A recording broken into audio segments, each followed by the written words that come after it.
Woldbury Forest finds one battered player barely breathing after an ambush has gone catastrophically wrong. Armed soldiers surround him while a hooded commander watches from a throne, comfortably certain the hunt is finished. Her blue eyes flare as the trapped player struggles to stay upright. One soldier raises an axe, ready to turn that confidence into an execution. A white-haired fighter appears before the blade can finish its descent. The white-haired man attacks in mid-air before the soldiers can adjust. The newcomer lands between the wounded player and the men sent to kill him.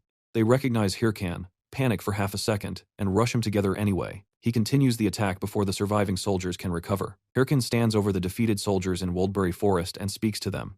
The bloodied fighter is Hirkan, whose real identity is An Jaehyun, the hero slayer of Hadamask. One survivor apologizes for leading the guild into a trap they never expected. Hirkan offers him a hand and orders him back onto his feet. He refuses the apology, because the only person responsible is the pathetic figure watching from the throne. That hooded enemy is Suray, real name Che Seoleon, leader of Thunder Hunters and the Queen of Thunder. Their insults quickly become promises about who will regret this confrontation first. A glowing watch lights Hirkan's wrist, and his smirk says the preparation is complete. Blue light wraps around him, replacing his usual gear with dark armor, a mask, and a drawn sword. Furious, he shouts for everyone around her to kill the white-haired man. Hirkan expects another frontal attack, but a sword suddenly punches through his chest. His health crashes so violently that the system restricts his movement before he can even turn. Looking up from the ground, Jaehyun hears an apology for the deception. The armored swordsman calls it survival, and tells Jaehyun not to hate him. Shira mocks his faith and friendship, insisting that money matters more. She promises to kill Hirkan every time he logs in, preventing any progress. She even calls him a worthless full-time gamer with nothing beyond warlord. Bleeding badly, Jaehyun reaches towards Seer and shouts at her to stop. He demands an answer from the guildmates who benefited from everything he sacrificed. The brown-haired traitor gives him one. Stop asking questions and die already. Their reward is worth hundreds of millions, so they decided Jaehyun was simply the better business deal. Jaehyun grits his teeth, asking how money erased everything he did for them. Dying in front of them, he reminds the betrayers that they once called themselves family. The brown-haired man and black-haired woman smile as Jaehyun dies. The death screen throws Jaehyun out of the game and locks his account for 48 hours. He bolts upright inside his VR capsule, gasping in a room that suddenly feels painfully small. There is no relief in surviving outside, because everything he built inside Warlord is gone. This is the biggest virtual reality game on Earth, with raid broadcasts drawing enormous crowds in real time. Its AI-driven world generates absurd money, and playing it was the only thing Jaehyun ever did exceptionally well. Real life treated him like trash, but inside the game he could carve through monsters with frightening ease. That talent once impressed the brown-haired player who approached him after a battle. The invitation to build a guild offered more than a team. It gave Jaehyun somewhere he believed he belonged. Back in the present, his clenched fist proves that memory has hardened into something ugly. He races through the city, determined to confront every person who sold him. Dongsu calls while Jaehyun runs, but bitterness drowns out the ringing phone. A red traffic light fills the crossing directly ahead of him. A vehicle wheel fills the crossing before his anger notices the danger. The impact leaves him bleeding on the street, while horrified bystanders scream for help. His shattered phone lies nearby as he realizes a garbage truck just ended his revenge trip. Bleeding on the road, Jaehyun gasps that he cannot die now. Still bleeding, he vows to take brutal revenge on every betrayer. A digital interface appears, displaying one impossible message: connecting. The system welcomes Hirkan back, leaving Jaehyun staring at a body he should not be using. A tutorial mission orders him to survive against the labyrinth's master, a minotaur. Injured players already cover the tutorial floor, bleeding around the confused newcomer. Two surviving swordsmen snap him out of his confusion and demand help killing the monster. Their brilliant strategy is to fight together while the confused newcomer tanks the danger for them. Hirkan barely hears the plan, because this minotaur was removed 5 years ago for being ridiculously difficult. One swordsman corrects him. Warlord was released only 10 months ago. Jaehyun accepts the 10-month date, finally understanding that he is living in Warlord's past. He walks away while the other men demand to know where he is going. Hirkan suddenly accelerates, leaving both swordsmen yelling behind him. He leaps directly at the roaring minotaur while they warn him that he is about to die. His eyes blaze cyan as old experience takes control of a younger character. A storm of blue slashes tears across the minotaur before the creature can properly counter. The boss collapses in a fountain of blood, leaving Hirkan calmly holding the finishing pose. The survivors stare at him, unable to process a tutorial boss dying in one strike. Shock quickly becomes greed as they trade the sort of smile Jaehyun now recognizes instantly. One approaches with an open hand and offers this terrifying newcomer a place in their guild. Hirkan picks up his sword and says he already made his decision. Before they understand what he means, he turns the blade on both recruiters. Hirkan's next sword swing sends blood splattering across the battlefield. With a hard grin, Hirkan vows that trusting another player would make him lower than a dog. That vow follows Hirkan out of the tutorial, and he awakens inside a crowded V-Gear store instead of at home. The demo pod confirms the date. 5 years earlier, His broke younger self could play Warlord only on the store's equipment, so the tutorial was no glitch. Both Warlord and the real world have truly been thrown back 5 years. Once the shock settles, he yanks off the headset, refusing to waste a second of this impossible advantage. He races across the store with 5 years of combat experience and future knowledge already forming a plan.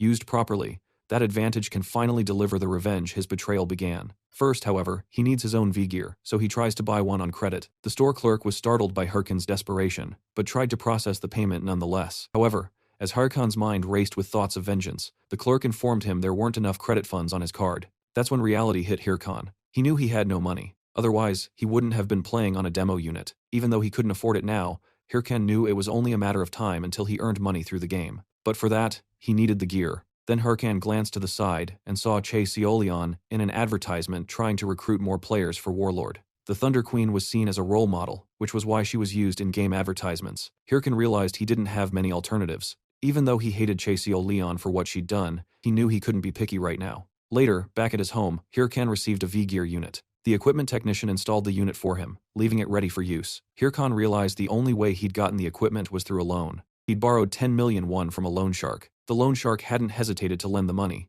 even though it was a hefty sum. But he'd threatened Hyrkan with a knife, saying that if Hyrkan couldn't pay him back, things would get ugly. Hyrkan hadn't wanted to resort to this, but it was his only alternative. Even if he had to crawl through hell, Hyrkan would agree to anything. All he cared about was getting revenge against the people who betrayed him. After that, Hyrkan logged into his very own V-Gear cabin for the first time and immediately returned to Warlord as his character, Hyrkan. Back in the game, Hyrkan thought it was time for an important character to appear. Just as he thought that, a character appeared, congratulating Hyrkan on completing the tutorial. Her name was Ariadne, and she said she was there to guide him through class selection. Ariadne said the adventurer was ready and had to choose one of 3 basic classes. That choice would determine his later abilities. The first was the warrior class, a fighter who used close-range weapons in combat, perfect for those who loved action-packed, adrenaline-fueled battles. Hyrkan thought he'd chosen this class in his previous life, but he'd only leveled up fast because he played with a team.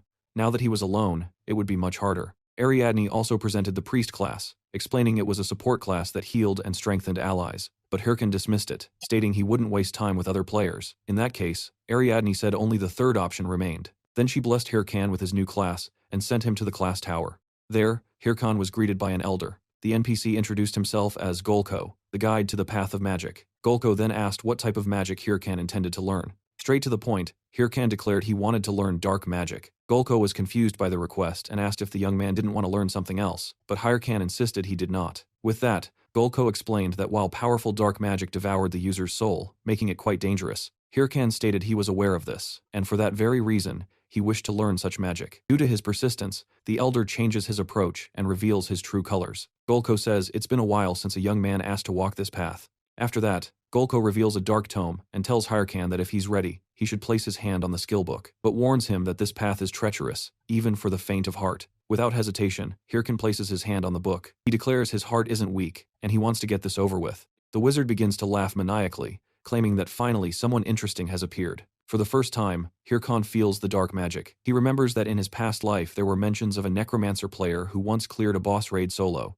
And at this moment, this is the power Hyrkan is seeking, the power of a Necromancer. Now that his class and skills are set, Hyrkan makes his first use of the Bone Shard skill. With it, Hyrkan can use bones from dead creatures to summon undead allies, as this is the special ability of the Necromancer class. Now, Hyrkan wants to level up and plans to head to the nearest dungeon.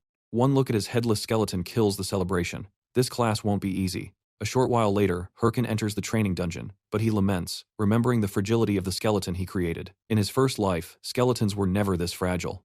Hyrkan takes the opportunity to check the skeleton's stats and figures its weakness is due to low proficiency, so he needs levels and fast. Right on cue, a wolf pack appears and gives him the perfect test subjects. These wolves aren't very strong, but they're fast, making them perfect for testing Hyrkan's combat performance. With that, Hyrkan summons his skeleton again and orders his ally to engage the monsters. As soon as the skeleton rises, it assumes a combat stance and faces the wolves head-on. With that, Hyrkan orders his ally to eliminate the enemies. Immediately, the skeleton charges towards the enemies. Hyrkan thinks that if he keeps this pace, he'll reach a high level faster than expected. However, his expectations are shattered when Hyrkan sees his ally utterly destroyed before his eyes. Hyrkan truly didn't expect such a catastrophic outcome. The skeleton's head is the only part left of his ally. That disaster sends Hyrkan straight back to his ally's stat screen. And there it is. He forgot to select a combat mode, so Hyrkan chooses defense mode for his ally. Even so, the skeleton loses to the wolves again. In that case, Hirkan decides to test the special action mode, but instead of fighting, the skeleton starts dancing with the wolves, leaving Hirkan even more bewildered. By now, the account feels cursed, and the deadline for deleting it has already passed. No way to change classes, and the loan payment is already due soon. Just as Hirkan thought he was finally making progress, he was slammed 2 steps back. Not only that, but he's stuck with an utterly useless ally. It makes Hirkan wonder, how did the Necromancer from his past life manage to evolve so much with such a seemingly useless class? Suddenly, Hirkan's system flashes an alert. There's an option to boost the skeleton's combat prowess. Before, Hirkan had to dispatch the wolves himself as the skeleton stood by uselessly. But then, a realization hits Hirkan. The skeleton wasn't uselessly standing by. It was observing his every move, learning to fight from what it witnessed. That's it. Hirkan finally understands how to evolve the skeleton's combat abilities. He shoves a stick into the skeleton's bony hand, telling his ally it's lucky to be one of his minions. In his past life, Hirkan was renowned as a genius, capable of training guild novices and forging them into top-tier rankers. Hirkan tells his ally, when you fight, remember one thing. If you don't dodge, you'll be crushed. Then, Hirkan slams a blow into his skeleton, repeating the assault until his ally finally learns to dodge. But the skeleton is agonizingly slow to show any progress. Hirkan barks at his ally. Don't just stand there after taking a hit. Dodge first, then find an opening and counterattack. After a grueling training session with its master, the skeleton is once again thrown into the fray against the wolves. This time, however, the skeleton performs flawlessly. Following its master's precise instructions, it weaves, dodges, and counters with deadly precision. The skeleton defeats the wolves all on its own. Hirkan admits his ally still has a long way to go, but he can already see the undeniable improvement. What's more, Hirkan's own skills have progressed, and thanks to his ally's newfound proficiency, he levels up. Later, Hirkan makes his way to the game's starting village, Igus Castle. In the village, countless recruiters clamor to enlist new members into their guilds. Hirkan, however, ignores them all. His mind is solely focused on one goal, making his ally stronger and in turn boosting his own personal attributes. But amidst his thoughts, someone confronts him. A warrior grabs Hirkan, demanding an apology for bumping into him or he won't let him go. Hirkan thinks he has no time for these bullies. He has more important things to do. Infuriated by the dismissal, the bully tries to punch Hirkan. But before Hirkan can even react, someone intervenes on his behalf. The man tells the bully, "You can't just go around punching people." The bully then asks, "Are you his friend?" The man simply says, "No." Even so, something about him feels strangely familiar. One look at the bulging muscles and bizarre outfit finally makes it click. This is Shev the Slayer, a legendary warrior from Hirkan's first life. But Hirkan has no idea what someone like Shev is doing here. Regardless, the bully grows furious at the interference and tells Shev to stay out of his business. He adds that Hirkan provoked him and therefore deserves punishment. An eye for an eye, after all. Hearing this, Shev unleashes a sinister aura, making the bully cower like a whipped dog. Shev says the bully hit his palm when he threw that punch. By the aggressor's own logic, that means he should be punished. The bully's friend warns him of the danger of facing Shev the Slayer. He knows Shev is the leader of the Red Bulls, one of the top 30 guilds, and is notoriously thirsty for battle. The bully wonders, what's a guy like that doing here? However, as he turns to leave, Shev the Slayer asks if the bully still wants to continue the fight. Immediately, the bully bolts, apologizing profusely for the disturbance. Shev smiles like he did not just terrify 2 bullies into sprinting for their lives. Shev turns to Hirkan and assures him those guys will not cause any more trouble. But Hirkan turns his back, says he never needed help, and leaves Shev speechless. After all, the killer had expected at least a thank you. As he walked away, Hirkan mused that for a moment he had been completely overwhelmed by Shev's power. But he vowed to himself that the next time they met, things wouldn't end the same way. Later, deep within a dungeon, Hirkan reflected on the obvious gap between him and Shev. What's more, Che Sol Yeon and Shev were at the same level. That meant Hirkan needed to become just as strong if he ever hoped to get his proper revenge. Lost in thought, Hirkan was suddenly ambushed by a monster, but his loyal skeleton ally swiftly intervened. Hirkan had intentionally used himself as bait, letting his skeleton handle the enemy. With the monster defeated, his ally leveled up, but Hirkan grumbled that it took his skeleton 3 whole days to reach level 10, far longer than he'd anticipated.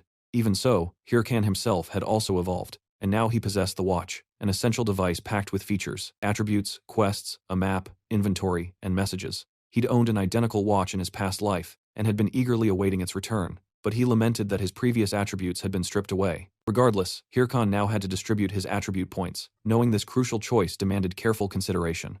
Hirkan considered the most obvious path for a necromancer, boosting his intelligence or magic. He ultimately dumped all his points into strength. Instantly, his strength surged dramatically, and he could feel the profound difference. Not just him, but his ally too.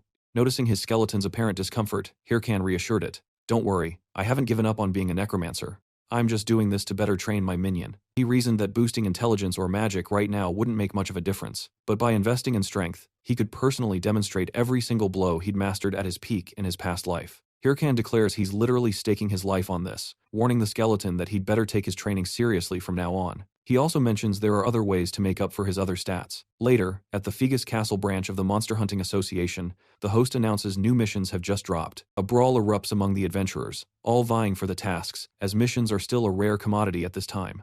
Amidst the chaos, he approaches and asks if he can see the mission list. The host agrees, but warns him that all that's left are the missions nobody wants, the difficult ones, or those with terrible rewards. Hirkan quickly realizes that on top of that, most of the missions are incredibly dull, but he's got limited options. Scanning through the various tasks, Hirkan finds one that catches his eye. A mission called Mount Bima Cave, which basically involves clearing out low-level monsters. The host questions if he's really going to take a mission with such a pathetic reward. Hirkan confirms. He figures that despite the meager payout, if he completes the mission before hitting level 15, he'll snag an ultra-rare title. A title like that usually boosts a user's stats, but the Ascending Star title increases stats by a percentage. In other words, this is Hirkan's first step to becoming a character with unrivaled power. With that in mind, he decides it's time to get some new gear. Some time passes, and Hirkan arrives at Mount Bima, ready to put his new gear to the test. However, his new equipment is ridiculously ugly, and Hirkan knows it. He'd spent so much on gear for his ally that there wasn't much left for himself, leaving him with this hideous outfit.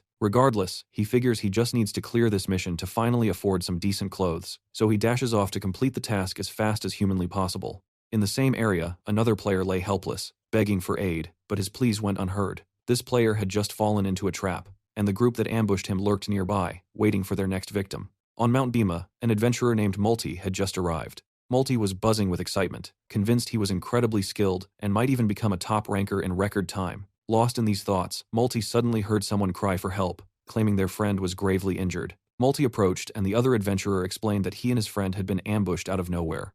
Their healing potions were gone, and the adventurer couldn't help his friend alone. Concerned, Multi offered some potions and readily agreed to help. The adventurer thanked him profusely, tears streaming down his face. But in reality, the adventurer was just a distraction, a decoy for an accomplice to attack Multi from behind. Just like that, another player fell into their trap. The bandit adventurers mocked Multi's naivety, declaring his items would be very useful. Outraged, Multi couldn't understand why they had tricked him. The bandit adventurer simply sneered, "It's not our fault. You fell into our trap too easily." Then the bandit delivered the final blow, eliminating Multi from the game. Multi's watch, containing his inventory and all his precious items, was left behind. The bandits cheered, celebrating their easy loot. They were the Ralph family, infamous as the PK gang, already plotting their next victim. In the same territory, Hirkan's skeleton ally faced an enemy. The skeleton stood before two forest wolves. Then, Hirkan activated the skeleton's attack mode. Instead of defending, the skeleton charged, swiftly, defeating the wolves. Hirkan realized that with the sword he bought for his ally,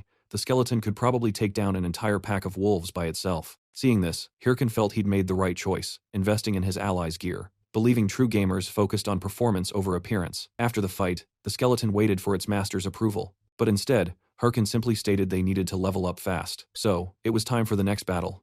The skeleton obediently followed its master deeper into the forest. Suddenly, mid-walk, the skeleton was struck by an arrow, catching it completely off guard. Hirkan was equally stunned by the shot. Immediately after, someone appeared, profusely apologizing. It was the same gang from before, claiming they'd seen the skeleton from afar and mistook it for a monster. The gang leader quickly apologized for the incident, but Hirkan instantly recognized them as looters just by looking at them. So, Hirkan went on high alert around this group. Outwardly though, Hirkan tried to play it cool, acting natural and saying it was fine, but that he needed a mana potion for his ally. The gang leader claimed they had no potions, but offered to help Hirkan level up since the skeleton's mana would automatically recover upon leveling. The leader added that they felt guilty and wanted to redeem themselves. Just then, some monsters appeared and the gang leader declared, "Perfect timing." He said his group would weaken the monsters, leaving them for Hirkan to deliver the finishing blow. That's a blatant lie, of course. The entire gang is convinced they found the perfect victim for their scheme. First, the bandits aggro the monster. Next, their group's mage casts an attack buff. And finally, they unleash the monster on their target. They're certain Hirkan will panic and be wiped out, saving them the dirty work. But the opposite happens. Hirkan effortlessly defeats the monster thanks to his ally. Maintaining his composure, Hirkan tells them, "I liked your help. Keep it coming." This makes the bandit group realize their target's level is far higher than they anticipated. The bandits decide to unleash even more monsters simultaneously. While their target is distracted, the bandits plan to strike from behind. But as they try to execute their plan, Hirkan dodges the attack as if he'd already predicted it. To the bandits' dismay, he not only missed his strike, but was instantly counterattacked. With a single devastating blow, the bandit was defeated. Immediately after, Hirkan commands his minion to assume an attack stance. The skeleton readies for battle. The two charge straight into the remaining looters. Seeing this, the bandits descend into panic, suddenly wanting to talk things out. But for Hirkan, no argument will sway him. Hirkan and his ally mercilessly cut down the bandits without hesitation. After all, Hirkan knows this type of player all too well, the kind who earns a target's trust only to stab them in the back and loot their items. Hirkan believes that while he might have fallen for such tricks in his past life, he's a different person now, the kind who trusts no one. Hirkan delivers the final blow to the bandits, noticing they already possessed 8 watches from eliminated players. But since the bandits won't be needing those items anymore, Hirkan decides to claim everything for himself. He needs some decent clothes after all. Meanwhile, Hirkan's ally is getting his revenge for the arrow he took earlier. Hirkan observes the skeleton's bloodlust, but lets him vent to his heart's content. A short while later, Hirkan takes the opportunity to heal his ally. This makes the skeleton even more animated. Hirkan notices his ally's joy, but tells him, "You shouldn't get too attached to appearances. They don't matter that much in this game." He claims what truly matters is being beautiful on the inside. But Hirkan's brand new clothes immediately expose his hypocrisy. Hirkan also notes that the stolen watches are a perfect fit. Selling another player's watch can drop random items, rare cosmetics, and enhanced gear. The loot pool also includes bonus weapons, skill books, and gold. For Hirkan, it's practically like winning the lottery at someone else's expense. What's more, he's leveling up faster than expected, and soon he wants to start recording his gameplay videos. Amidst all this, Hirkan is struck by a memory from his past. Talking with his friend about forming a guild back then, they considered naming it the Mask Guild, inspired by an item they'd found. Looking at the mask in the present, Hirkan realizes just how much he's changed, but he refuses to let anyone take what's his ever again. Hirkan believes this is just the beginning, and the skeleton will be his only ally on his new journey. Later, Hirkan and his ally plunged into the Mount Bhima cave dungeon. Hirkan remembered this place, knowing it was a den of blue werewolves. Though dangerous, Hirkan believed his current gear would make short work of them, so he pressed forward with his skeleton ally. Hours passed, yet Hirkan found no monsters in the cave. He knew the dungeon wasn't cleared. The system would have notified him, so he couldn't understand why the place was utterly empty. Then, amidst the silence, he spotted something unusual. Hirkan moved closer to investigate. Just like that, he activated a portal to an instant dungeon. He instantly realized this was why no monsters had appeared. Instant dungeons are randomly generated within other dungeons and only close once completed. They're far tougher than regular dungeons, but they drop superior loot. But there's a catch. Once you enter, the only way out is to clear it or die. Hirkan knew the smart move was to retreat immediately. Dying meant a 2-day penalty, a devastating setback. But Hirkan was on a different path now, a new journey from his past life. He didn't hesitate. He just needed to survive until the end. Stepping through the portal, Hirkan found himself in an arena. An intense aura gripped him. What kind of monster would he face here? Then his question was answered. A colossal werewolf materialized before him. Not just any werewolf, but a corrupted one. Its level unknown. Hirkan had seen it all, but even he was genuinely stunned. The battle erupted with a savage blow from the werewolf. Hirkan was sent flying from the impact. His ally braced itself, knowing it could be next, but Hirkan just laughed. "I'm lucky," he declared. "A monster like this could only mean a main quest." He told his ally, "If we don't take this thing down, you won't get dinner tonight." With that, Hirkan charged the enemy, his ally ready to back its master. The skeleton used its sword as a launch pad, propelling Hirkan into a massive leap, positioning him directly above the monster. He unleashed a demonic curse, infusing his blade with its dark power. Now Hirkan had the power he needed to strike the enemy and tear it apart. Not only did Hirkan land a devastating blow, but he also cursed the monster, weakening it further. He'd never used this before, but Hirkan was thrilled to have nailed it on his first attempt. The monster, however, was far from pleased. Enraged, it lunged at Hirkan, attacking him from behind. Hirkan knew a boss wouldn't fall from a single hit, so he wasn't surprised to see the wolf rise. Now Hirkan decided to unleash something he'd been saving. He activated his watch, pulling something from his inventory. Moments later, Hirkan was enveloped in magical armor, fully equipped to crush his foe. The Activate Slots feature was unique to Warlord. When used, the watch channeled pure Warlord energy, boosting the player stats and reshaping their body. The resulting form was usually unpredictable, varying wildly between players. That's why players called it Supreme Mode. With Supreme Mode active, Hirkan was ready to fight. The enemy glared furiously and lunged again, but as it tried to claw Hirkan, the wolf missed every strike. Hirkan dodged them all. Still, Hirkan noted the wolf's unnatural speed. He knew getting hit by these attacks would be fatal, so Hirkan dodged with everything he had. Hirkan isn't just playing defense though. Spotting an opening, he strikes back. Not only that, but his attacks are even stronger thanks to Supreme Mode. Seeing how effective his blow is, Hirkan declares, "This just makes the game even more fun." But the wolf recovers faster than expected, lunging at Hirkan immediately. Hirkan barely dodges, noticing the wolf is still absolutely furious, but Hirkan reminds his foe, "You must have forgotten something. I'm not fighting alone."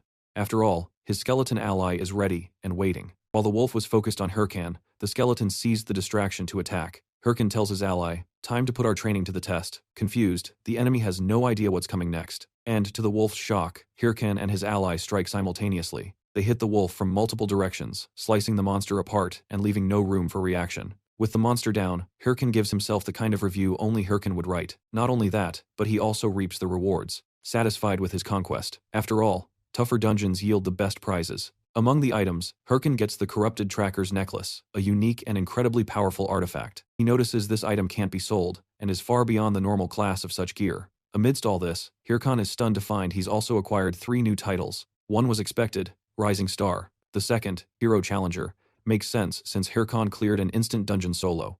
But the third title, Corrupted Tracker, truly grabs his attention. Hirkan knows this is the introductory title for the first chapter of the main quest, Corrupted Count. The main quest is the backbone of the Warlord world, a crucial storyline. With its incredible rewards, every player wants a piece of it. However, even in his past life, Hirkan never made it past Chapter 4. This time, the quest unlocked for him much earlier than anticipated. This leaves Hirkan hyped for what's to come. Later, outside the game, Hirkan sees news that the Hydra Guild has officially entered the final phase of the Corrupted Count scenario. The guild leader promises to complete the quest within 3 months. Seeing this, Hirkan realizes it's too late. This guild is already in the final phase, and he's barely even started. He figures there won't be anything left for him. Hirkan considers it might be better to sit this one out and aim for the next chapter instead. Or maybe this is the perfect opportunity.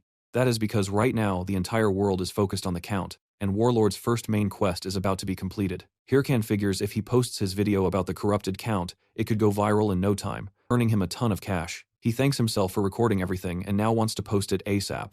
But Hirkan knows editing is the magic behind any video, so he can only trust this job to one person, the legendary editor from his past life. She's known as the filmmaker Romani. Since they have not met in this life, Romani receives the editing request with no context. She wonders what makes this level 15 player worth her time. But upon seeing the message's content, Romani is utterly shocked. She stumbled upon something truly astonishing, and immediately Romani thinks she's found a genuine, rare gem.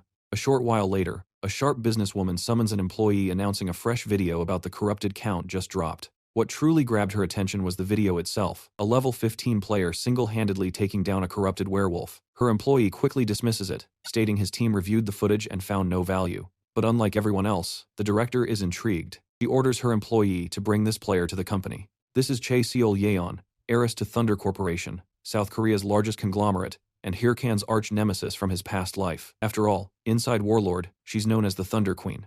Meanwhile, Hirkan nearly jumps out of his skin when he checks his phone. He sees the video he posted just yesterday has already racked up an insane number of views. Hirkan recalls how tough it was to achieve anything like this in his past life, but now things are moving at lightning speed. Even his interactions with Romani have shifted. She's far more communicative now, a stark contrast to her reserved personality in his past life. Romani never used to reach out first, but ever since she edited his video, she's been showing a lot of interest in Hirkan.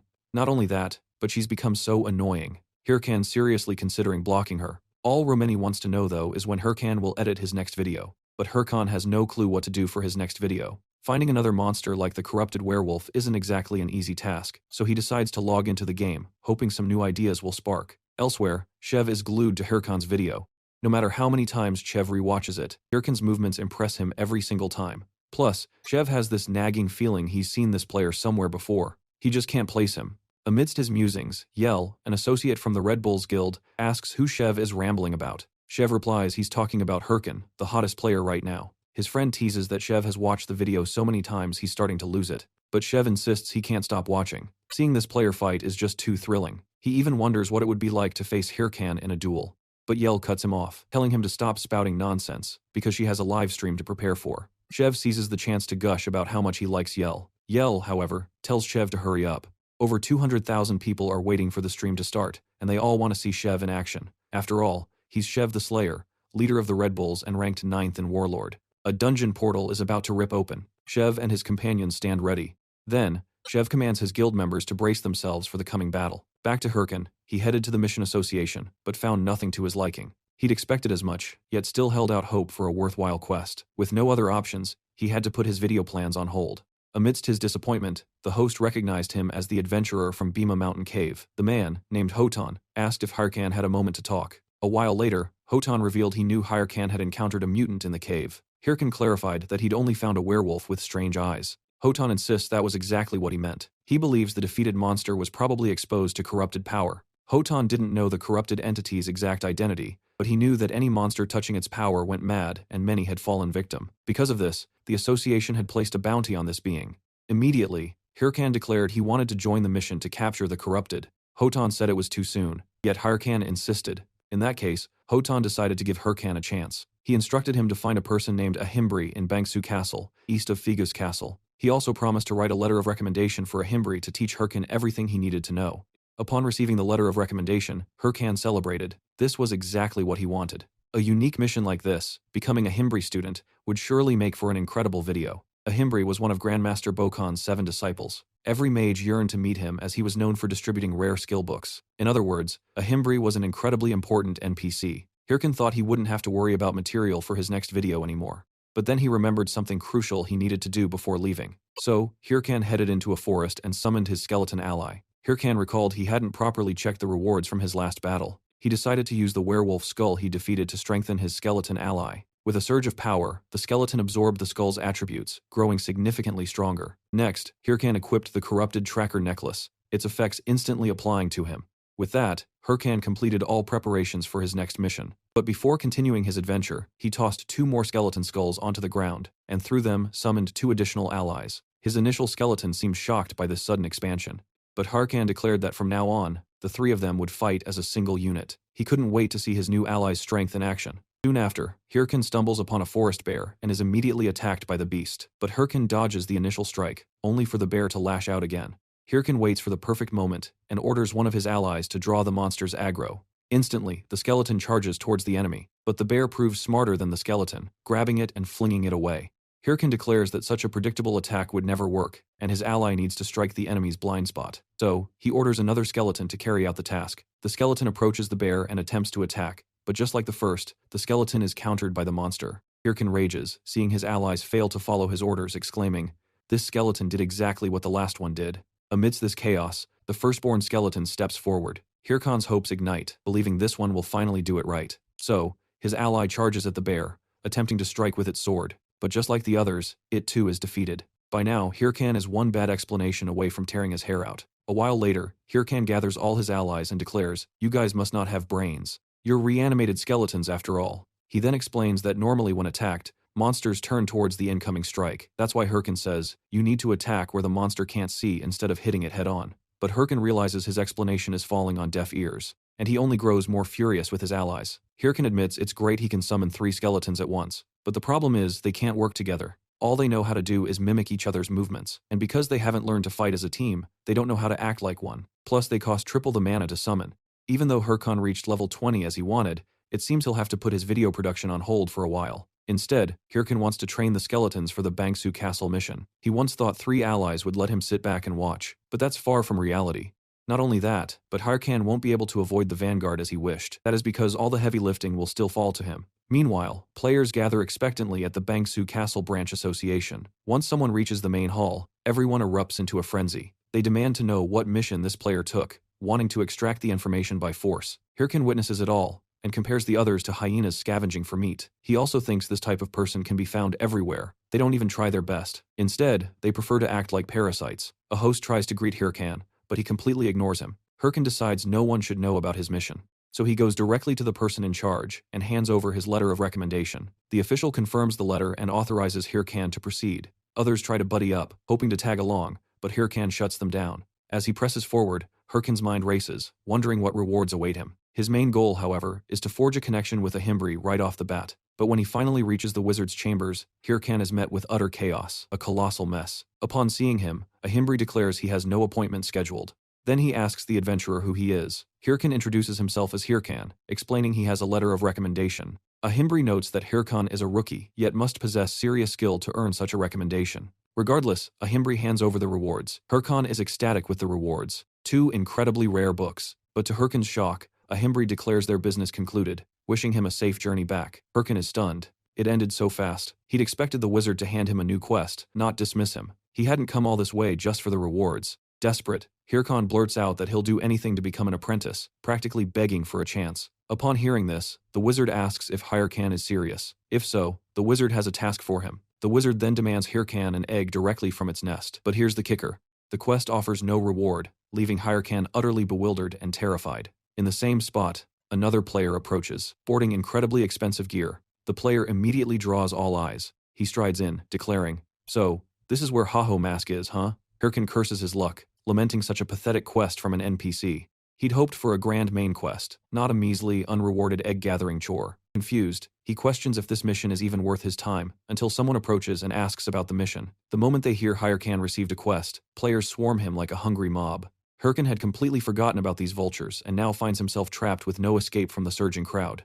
Amidst the chaos, a figure emerges, demanding everyone clear his path. The mysterious warrior from before approaches Hirkan, pushing the crowd aside.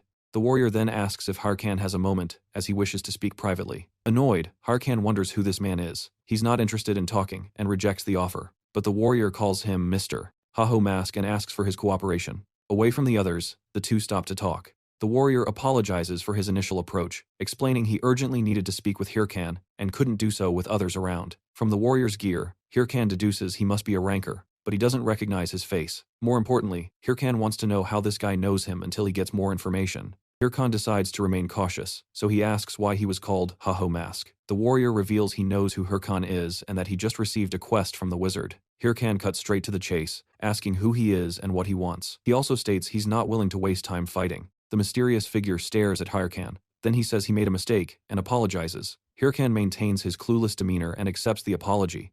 Hirkan leaves saying that for now he'll put this misunderstanding behind him.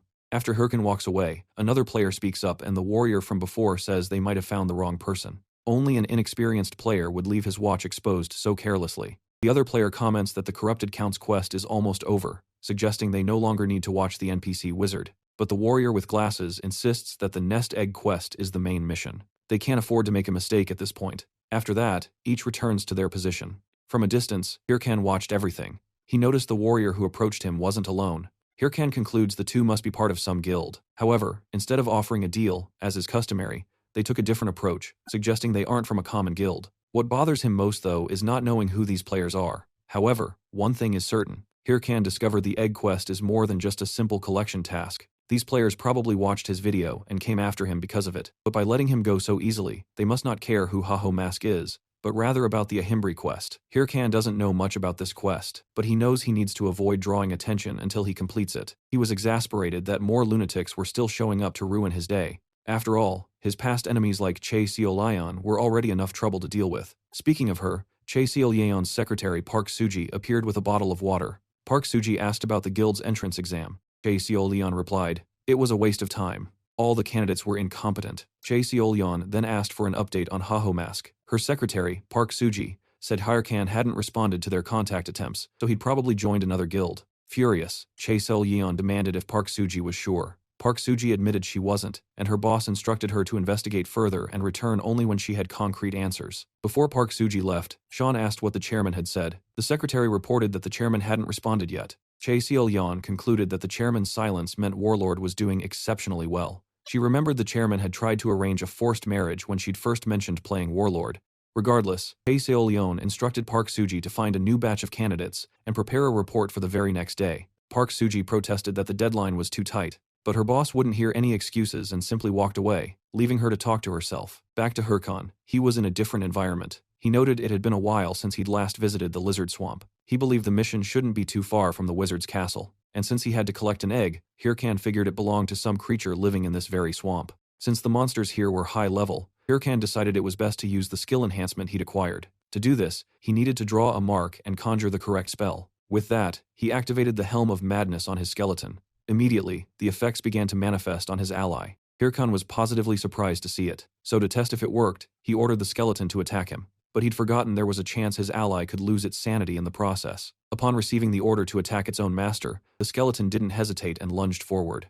Immediately, Hirkan realized something was terribly wrong. Regardless, he decided to stop the action, striking his own ally. This way, Hirkan prevented anything more serious from happening and told the skeleton, "Don't you ever scream at your master like that again." Hirkan wondered if this strange behavior was some kind of bug, trying to process what had just happened. Lizards heard all the commotion and appeared, ready to attack the intruders in their home. Seeing them, Hirkan declared, "The test subjects have arrived just in time." He activated the Helm of Madness once more along with bone armor. With that, his 3 skeleton allies grew even stronger. The lizards braced for battle, and Hirkan commanded his skeletons to attack. A fierce clash erupted instantly.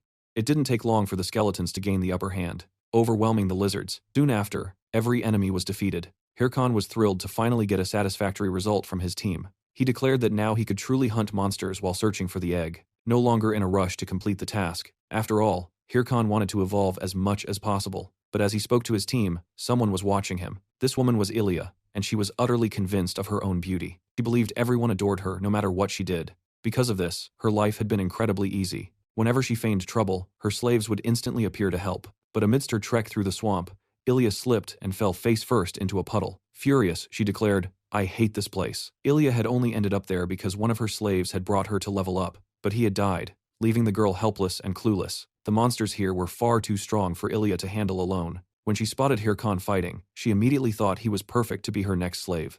Next, Ilya got up and approached Hirkan, pleading for his help. "I hurt my legs because of the monsters," she whined. "And now I can't walk properly." Ilya is sure no man would abandon a beautiful, helpless maiden. She fully intends to charm him into helping her escape. However, defying all her expectations, Hirkan simply turned his back and walked away, leaving her sputtering alone. Ilya was utterly shocked. She was not used to rejection. She tried to beg for help, but Hirkan couldn't care less. At this, Ilya was absolutely seething with rage. Meanwhile, Hirkan went back to fighting lizards, but he could barely concentrate. He knew Ilya was still following him. He had ignored her because he didn't want to waste time, but the girl kept trailing him everywhere. To Hirkan, if a player decided to enter Warlord, they should at the very least know how to play the game. So, to finally end the distractions, Hirkan decided to deal with the issue head-on. "What do you need?" he asked. Ilya claimed she'd lost her sword in the swamp and wanted help retrieving it. Hirkan stated, "Once I get your sword back, you stop following me." She readily accepted and thanked him for the help. But in her mind, Ilya smirked, convinced her new slave was finally falling for her charms. Later, they finally found the sword deep within the swamp. Hirkan declared he'd retrieve the item, but only if Ilya kept her promise to go her own way afterward. He then commanded his skeletons to bring the sword. With that, the 3 pressed deeper into the swamp, heading straight for the weapon. Seeing this, Ilya inwardly cheered, her plan unfolding perfectly. She mused that necromancers were nothing without their summons. Once the skeletons were out of the way, their master would be utterly vulnerable. For daring to ignore her, Ilya lunged, attempting to strike Hirkan from behind. But Hirkan swiftly dodged the attack, scoffing that the girl was far too slow. In one fluid motion, he grabbed Ilya and hurled her away. She crashed into a stream deep in the swamp. Immediately, she began screaming at Hirkan, vowing he wouldn't get away with this because her bodyguards would hunt him down. But Hirkan simply told her to stop screaming and look behind her because something was approaching. At first, Ilya was suspicious, but then she realized she'd landed right in a den of mutant lizards. As she scrambled to escape, Hirkan coolly stated that Ilya should have thought twice before trying to trick him. After all, Hirkan had seen through her intentions from the very beginning. He mused that he'd been tricked far too many times not to spot a liar. Besides, this whole ordeal was just a massive waste of his time. Glancing at his skeletons, Hirkan found them acting strangely and sternly lectured them all, saying they should learn useful skills instead of bizarre behaviors. Moments later, the system alerted Hirkan. Player Ilya had died. He'd received points for her elimination, which came as a surprise since he'd only thrown her to the monsters. Not only that, but Hirkan figured the girl must have been bluffing about having bodyguards. However, Ilya's fanboys watching her livestream had seen everything unfold and were far from pleased with Hirkan's actions. It didn't take long for things to get chaotic in the swamp. One of Ilya's fanboys appeared, ready to confront Hirkan, but his attempt at revenge met with little success. Hirkan stared at the boy seriously, asking why he was going so far for Ilya for absolutely nothing. Hirkan pointed out that Ilya wouldn't even thank him, let alone talk to him or see him in person. Therefore, the boy shouldn't get so attached to someone like that. But the boy merely laughed at his words. Then he screamed, "I love Ilya. I'd do anything for her." Hirkan gets fed up with the nonsense and takes out the guy for good. He remembers Ilya trying to trick him earlier and realizes she probably pulls this stunt often. So, Hirkan doesn't regret what he did to Ilya one bit, but he never imagined Ilya was serious about her bodyguards. And now, more guys like this are likely to show up and confront him. Ilya, on the other hand, has her own way of charming her sheep. She convinces them to do anything. That's why lately crazy guys have been showing up to challenge Hirkan. He was already itching for a fight, having found no missions. And now, as if that wasn't enough, more obstacles appeared in his path. Hirkan would even love to hunt down that player and eliminate her again just for fun. But he's out of time and wants to avoid drawing more attention. But Hirkan grabs items from the players he defeated along the way. Then he realizes the last guy carried some seriously valuable gear. Hirkan even feels grateful that rookies like these came his way, because thanks to them, he'll make a good profit selling their items. Just then, another Ilya fanboy appears to confront him. This time, Hirkan openly declares he's the one who eliminated Ilya, but Hirkan quickly realizes a much larger group has shown up this time. In this situation, Hirkan decides to run instead of facing them all. There are so many players, Hirkan can barely count them. He finds it really weird that so many sheep are willing to sacrifice themselves for Ilya. So instead of just running, Hirkan decides to unleash his skeletons. Apparently, this group already knows Hirkan's abilities, and came prepared to deal with his skeletons. Hirkan realizes this group is on a higher level than him, so he won't be able to defeat them with his current minions. With that, Hirkan decides to make a clean escape, and promises to find them again when he's at a higher level. After running hard through the swamp, Hirkan decides to rest for a bit. He thinks it was tough shaking off so many pursuers, but he can't let his guard down now. However, by now, Hirkan has no idea where he is, as this place looks different from the rest of the swamp. Hirkan doesn't remember a spot like this, but he manages to reach a conclusion after thinking it over. Nearby, Ilya's sheep continue searching for Hirkan, until suddenly they spot Hirkan's skeletons dancing in the swamp mud. The players don't understand what's happening. Even so, they feel offended, thinking they're being mocked. So, one of them charges towards the skeletons, but the player ends up encountering a giant monster. The player doesn't know where it came from and is terrified, but can't do anything as he's snatched by the monster. The other players, who witnessed everything, are desperate as they just realized this monster is actually a dragon lizard, the swamp's boss. While they stare at the monster, Hirkan stays hidden, observing everything. Hirkan had already figured this had to be a lizard's nest. A dragon lizard is a boss, with massive defense, health, and attacks. On average, it takes a group of 20 to 40 players to defeat it. But Hirkan heard that the dragon lizard raid had already been completed, so this monster shouldn't be here. But if someone with a related quest steps into the zone, the monster can resurface. This means if the dragon lizard is back, this must be the exact spot for the quest Hirkan got from the wizard Ahimbri. Hirkan knows his mission: defeat the creature and deliver its egg to the wizard. He just can't wrap his head around why he got such a high-level quest so early on. This makes Hirkan furious at the wizard for handing him a quest he's clearly not leveled enough to tackle. But luckily, Ilya's cattle are already clashing with the beast, and who knows, they might just prove useful. But then, one of the players shouts for a retreat, claiming the monster is too powerful for their group. But Hirkan steps in, summoning one of his souped-up skeletons to block the player's escape route. With their path blocked, the players have only one choice: keep fighting the monster until they carve a way out. But the dragon lizard isn't about to make it easy for them. Meanwhile, Hirkan seizes the chance to make his escape, silently thanking the cattle for the perfect distraction. Hirkan has zero interest in fighting the monster right now. After all, his only goal is to get that egg to the wizard. So Hirkan pushes deeper into the lizard's nest, only to be startled when he finds no egg there. Desperate, Hirkan frantically searches every corner until he spots something suspicious. Upon closer inspection, Hirkan realizes it looks more like a rock than an egg. Suddenly, Hirkan's system pings. His skeleton has been defeated. This can only mean the dragon lizard is heading back to its nest, and Hirkan's time is up. Enraged, the monster storms back to its nest, searching for its precious item. Hirkan scrambles to hide any way he can. With the dragon lizard back, Hirkan can't risk searching the nest any further. So, Hirkan has no choice but to retreat with only what he's managed to grab, hoping it's what the wizard is looking for. Meanwhile, the cattle are wiped out before anyone can recover. Hirkan approaches, finding nothing but shattered remnants. He muses that Warlord is truly fascinating with so many lunatics running wild thanks to the game's boundless freedom. Hirkan scoops up the loot dropped by the defeated players, then declares he's about to make something crystal clear. Hirkan states that he's been going easy on them until now. But unlike his opponents, he takes this game deadly seriously. He warns that the next time someone decides to cross him, they won't find him in such a forgiving mood. This warning goes out to that woman's followers, or anyone else for that matter. With his message delivered, Hirkan departs. Once he is safely away, Hirkan makes a promise. If those cattle still chase him after that warning, he will unleash total war. To cool off, Hirkan decides to hunt for some extra cash, especially since he found some truly interesting items during his swamp journey. Later, Hirkan brings the dragon lizard's item to the wizard, Ahimbri. He tells the wizard it wasn't easy to get, and he sincerely hopes Ahimbri accepts it. That is because he has no intention of ever returning to that map. Ahimbri scrutinizes the item, confirming it's precisely what he sought. Hirkan cheers, having delivered the correct item. The mage praises him, admitting he was shockingly fast, far beyond expectations. Hirkan simply states he gave his all, but now he wants to know, is there a next mission?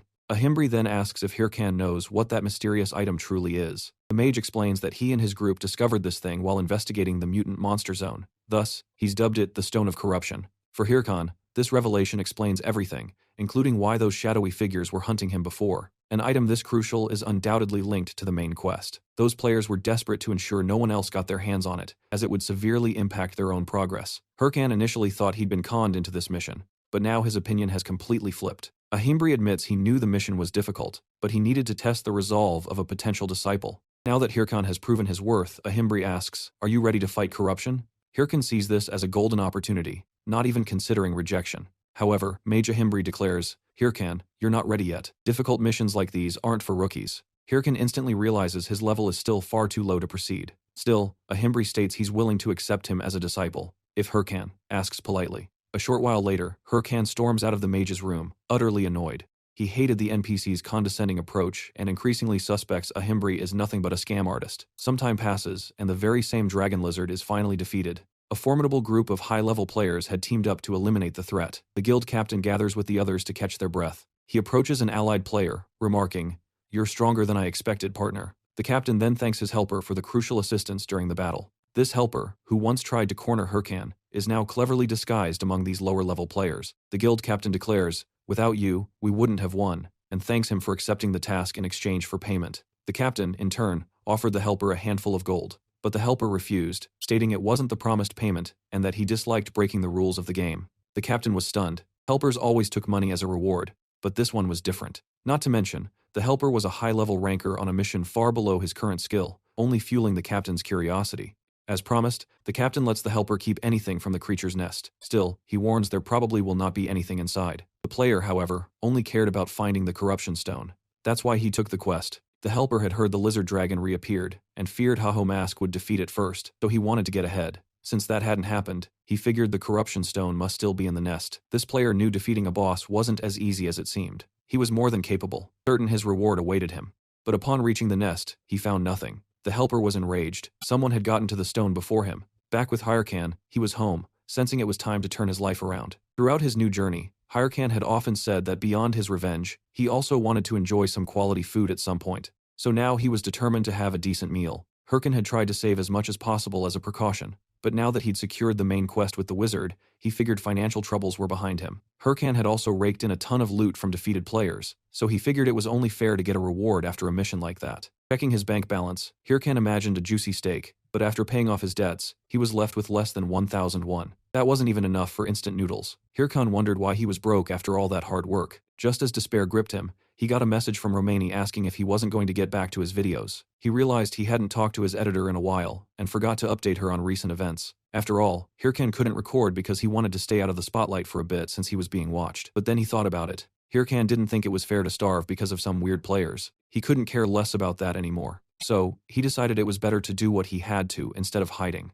With that, Hirkan logged back into the game and prepared to face the challenge of the map, called the Forest of the Dead. Arriving at the map, Hirkan remarked that no matter how many times he visited, it always felt creepy. Still, this was the best place to level up fast, and its terrifying appearance would be perfect for attracting attention to his future videos. With that, Hirkan told his allies it was time to hunt and introduced a new skeleton. He explained that magic would be part of his strategy from now on, so everyone better get along. One of the skills he gained from Ahimbri was learning to summon skeleton mages. The more Hirkan leveled up, the better his creations would become. Hirkan thinks this skill is great, but the skeleton mage drains a lot of mana. Anyway, Hirkan gears up for the hunt. He announces their targets, enemy skeletons. Unlike his allied skeletons, these are much stronger. So, Hirkan needs his allies to act as a team. But noticing his allies' hesitation, Hirkan orders them not to stand around and to get into the fight already. He also explains that undead monsters are different from normal ones, so they shouldn't chicken out. However, his words don't motivate his allies. Hirkan declares they have no time to waste. They need to start fighting ASAP. Just then, one of Hirkan's skeletons charges, landing a hit on an enemy, but the enemy skeleton doesn't go down easily. Hirkan explains, "This is exactly what I was talking about. Normal attacks won't work. So, my allies, you need to change your strategy." Hirkan pulls a hammer from his inventory and shatters a few enemy skeletons as a demonstration. After that, Hirkan instructs his allies, "You need to hammer their heads." But Hirkan's skeletons are still terrified. Anyway, Hirkan warns them that the goal is to eliminate 100 enemy skeletons in 100 minutes. That's 1 skeleton per minute on average. And if you fail, I'll abandon you right here. Fear grips them, and Hirkan's skeletons quickly spring into action. After all, they don't want to be left behind. A while later, the team achieves good results, and Hirkan looks satisfied. Hirkan thinks his skeletons got used to the hammers faster than he expected. "This means my next video is going to be a massive hit," he muses. But Hirkan is immediately caught off guard by a giant skeleton. This is a skeleton warrior, a rare monster that spawns randomly. But Hirkan only cares about the rewards. More importantly, the man wants steak and priorities are priorities. So, Hirkan attacks alongside his team. However, distracted by his thoughts, Hirkan is caught by surprise as the enemy attacks, nearly hitting him. Hirkan barely manages to dodge, realizing he was almost crushed. Good thing he struck the enemy's arm earlier. Now all Hirkan needs to do is shatter the rest of the skeleton. With that, Hirkan executes a coordinated attack with his team, then asks, "Is everyone alright?" The enemy rises after the blow, and tries to ambush Hirkan from behind, but Hirkan smirks. "You're forgetting something, aren't you? One of my team members hasn't attacked yet." Hirkan's skeleton mage prepares a magic attack, conjuring a fireball and launching it at the enemy, incinerating it completely. Meanwhile, Hirkan can only think about the insane views this video will rack up. He's also dreaming of how he'll finally get that dream steak. But just then, his system blares an alert. The map boss has awakened, demanding vengeance for his fallen subordinate. Immediately, a portal rips open right in front of Hirkan. From within, a monstrous creature bursts forth. But instead of fear, Hirkan's eyes light up at the sight. He recognizes it. The Golden Skeleton, the boss of the Forest of the Dead. This is the first mage-class boss infamous for wiping out rookies. Hirkan never expected to face this boss so soon. He's not even sure he can actually beat him, but he knows if he pulls it off, it'll make an epic video, so he figures he can buff his allies. Only when he looks back, he realizes he's completely alone. His mana depletion caused all his summons to vanish. Now Hirkan has to face the boss solo, and despair grips him. Hirkan realized summoning all 4 allies, including the mage, had rapidly drained his mana. Now he has no choice but to fight hand-to-hand after all this time. He activates his watch, summoning his armor, and now he's ready for battle. Hirkan doesn't back down from a good fight easily, especially not when there's so much on the line, like that steak he's craving. Seeing Hirkan advance, the enemy prepares, unleashing a barrage of magical attacks toward him. Hirkan realizes a single hit would be enough to defeat him, confirming this boss isn't called the Rookie Killer for nothing. Plus, he can't let the enemy keep conjuring so much magic if he wants to win. He decides he needs to stop the enemy from casting spells. With that in mind, Hirkan launches an attack, but instead of hitting the enemy directly, he strikes the boss's magic circle. He realizes the enemy's hands are directly linked to his spells, so he just needs to shatter the enemy's hands to incapacitate him. The boss was not happy about that. Even his system blares a warning. Now the monster wants more than just revenge. There's pure bloodlust in its eyes, determined to crush the one who dared injure it. Hirkan is bewildered, wondering what just happened, but instead of answers, he's met with a relentless barrage of attacks from the enraged enemy. His only option is to try and run, but Hirkan realizes the attack is closing in fast. The strike slams into the ground. Hirkan loses his footing and tumbles. He's cornered with nowhere left to go. What's worse, he doesn't remember this enemy attack pattern. Does that mean his memory is betraying him, or does the Golden Skeleton have hidden attack patterns? Either way, knowing the answer is the least of his worries right now. To make matters worse, his skeleton allies won't be back anytime soon. With no intel or backup, Hirkan wonders how he'll ever defeat the boss. Gripped by doubt, his only option is to attack while he still can. So, Hirkan charges the monster, figuring he can dodge its attacks as long as he knows their trajectory. The problem? He can't find an opening to strike. Without a blind spot, landing a hit on the monster is nearly impossible. Amidst his hesitation, Hirkan is caught off guard, and the boss manages to capture him. Not only that, but the giant skull now wants to devour Hirkan. Hirkan finds himself in a perilous situation, but he still has a trick up his sleeve. He unleashes a demonic curse on the monster, causing its attributes to plummet by 13%. The boss finally releases Hirkan, who seizes the chance to attack. This was the opening he desperately needed. He even thanks the boss for making things easier for him, and without wasting a second, he smashes the monster with his hammer. The boss couldn't defend itself and took a direct hit. Just like that, Hirkan defeated another boss. His system announces his victory. Not only that, but it also reveals his level up from the win. Hirkan sighs in relief that his strategy paid off, and checking his status window, he sees he's hit level 36. But Hirkan knows it'll be dangerous to keep going like this. He witnessed what happens if he runs out of mana during a crucial battle, so he knows that can't happen again. So far, Hirkan has managed well, but he knows he can't rely on that forever. He realizes he can't just invest in his allies because once they're not in battle, they're useless. On the other hand, Hirkan knows he's already gained all the mana titles he could up to this point, so he doesn't know where else to evolve. Plus, he doesn't have the money to upgrade his equipment right now, leaving him with limited options. For now, Hirkan wants to send the raw footage to his editor to turn into a killer video. He aims to hit level 40. Later, Romeni receives the files and immediately starts working on the video. But seeing what Hirkan did in his last battle, Romeni calls him crazy for taking such huge risks. Hirkan, meanwhile, beat a higher-level boss without taking a single hit. Most players would call that practically impossible. By now, Romeni figures she doesn't need to do much as the raw material is already incredible. So, she decides it's best to send the final cut to Hirkan. She thinks the perfect title for the video will be The Solo Emperor. Later, Hirkan returns to the Adventurers Association in Bangsu Castle. There he finds the mage who claims to be stronger than last time. The mage in turn finds Hirkan's appearance odd and is curious about where he's been.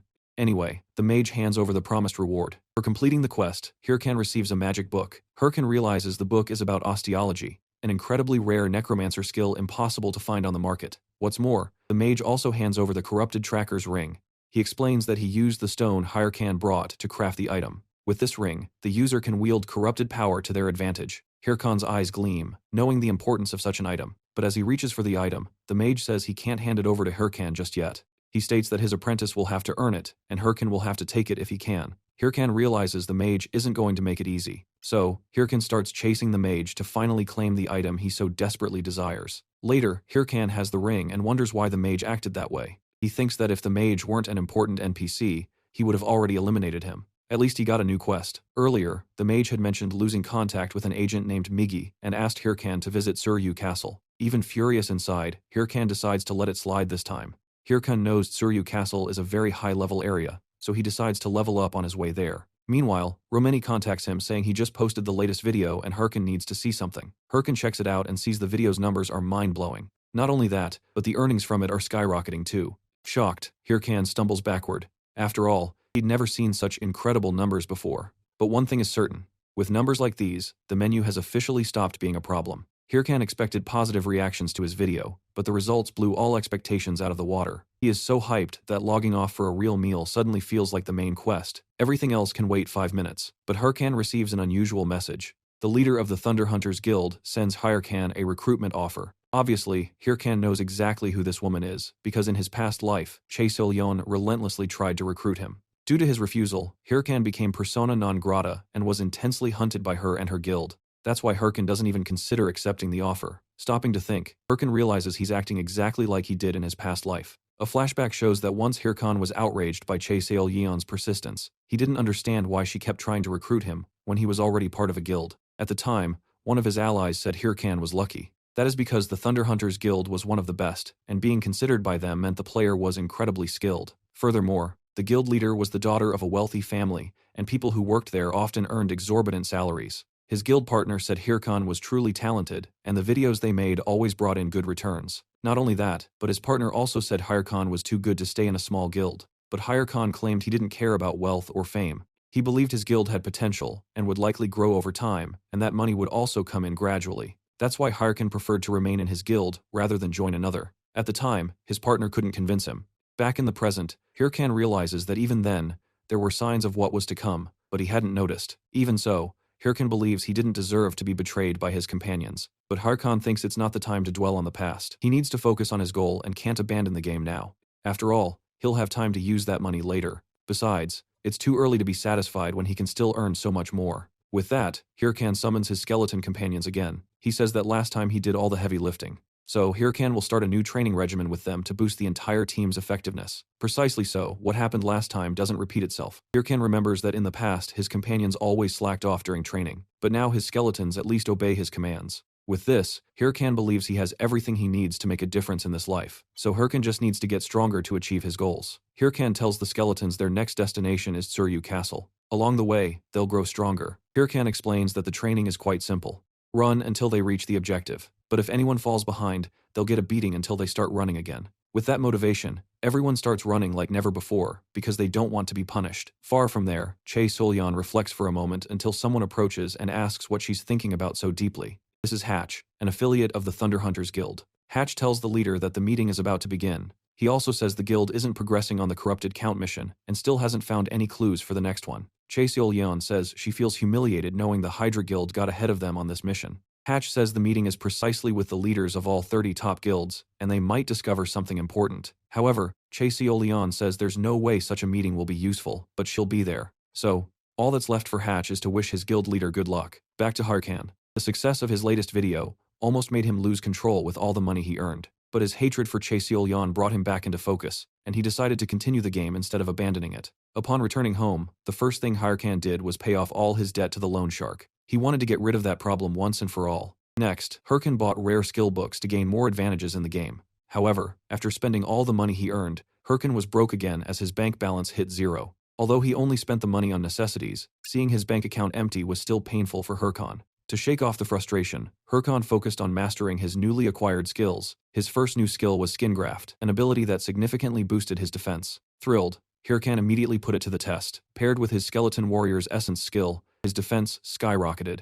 Hirkan then grabbed one of his swords and tried to wound himself. When nothing happened, he realized his defense was even better than he'd hoped. Next, he moved on to the Curse of Sloth. This skill slowed down its target. To test it, he cast it on one of his skeletons and instantly saw its future utility. Finally, Hirkan moved to his last new skill. It was a golem summoning ability, the hardest one he'd acquired and the one he desired most. With a surge of power, Hirkan performed the summoning, leaving his allies stunned. Hirkan himself was ecstatic. He'd been waiting for this. He had finally summoned a golem.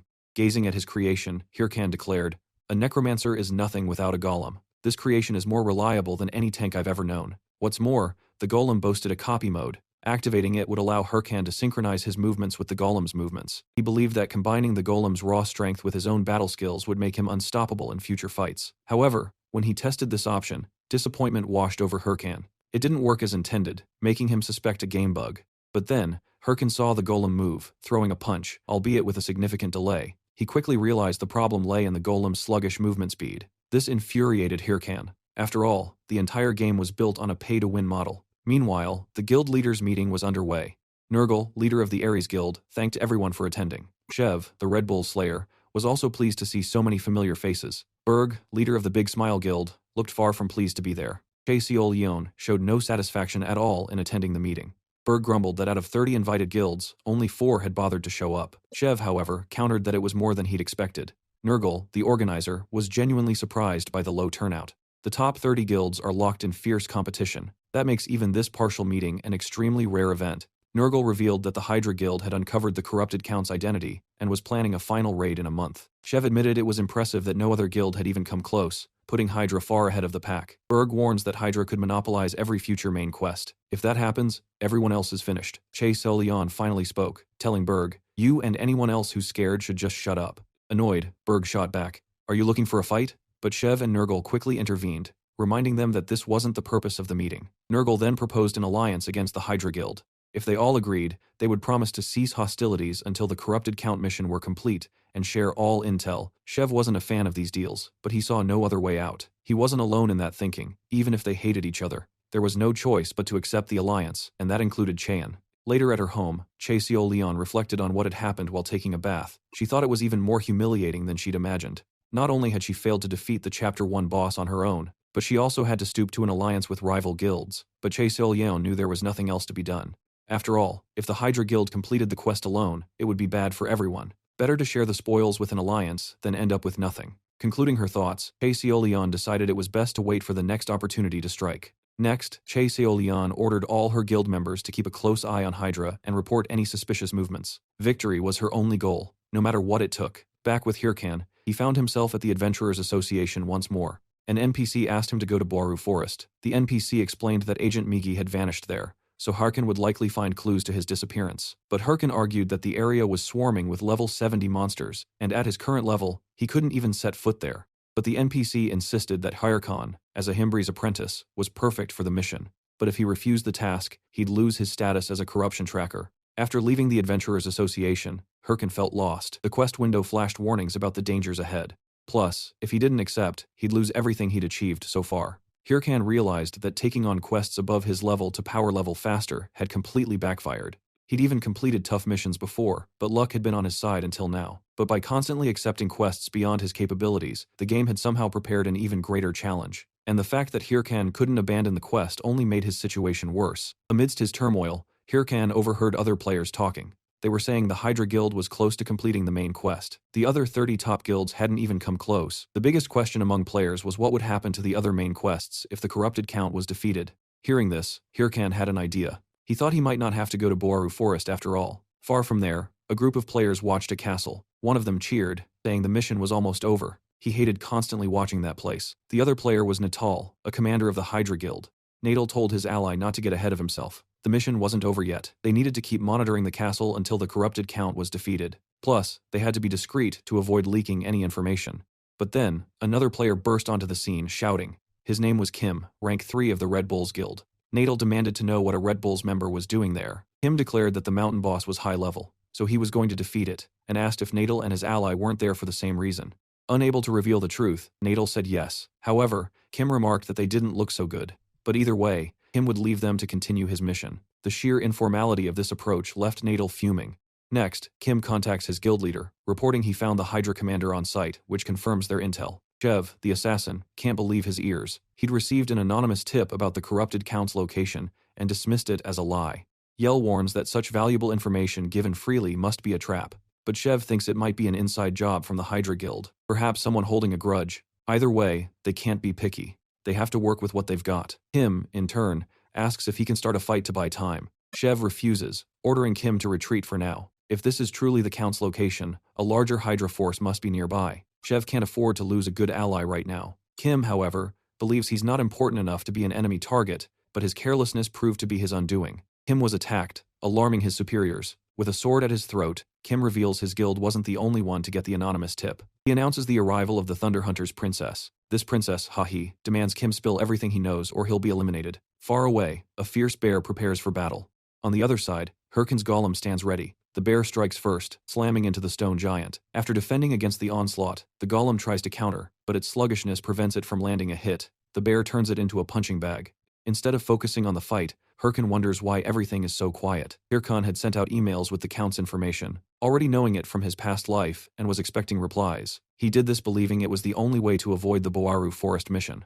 Once the Count is defeated, that mission will vanish. Warlord's main storyline consists of multiple chapters. Currently, the game is in Chapter 1 titled The Corrupted Count. When this chapter ends, along with the Count's defeat, all related missions are forcibly concluded, making way for a new chapter. Hyrkan knows he couldn't defeat the Count on his own, even if he wanted to, because he's still too weak. So, he preferred to let someone else handle it. He doesn't care who it is. As long as someone defeats the Count, his plan will succeed. That's why he blasted the information to several different guilds. He wanted someone to respond, but instead, his system notified him that the Hydra Guild had started a live broadcast. Just then, his golem is slammed by the bear on the verge of defeat, but Hyrkan intervenes, striking the monster. I need to watch this broadcast in silence, so I don't want any noise bothering me, Hyrkan declares. With that, Hyrkan starts watching the livestream. A Hydra member announces they were the first to uncover the corrupted Count's identity and are planning a raid.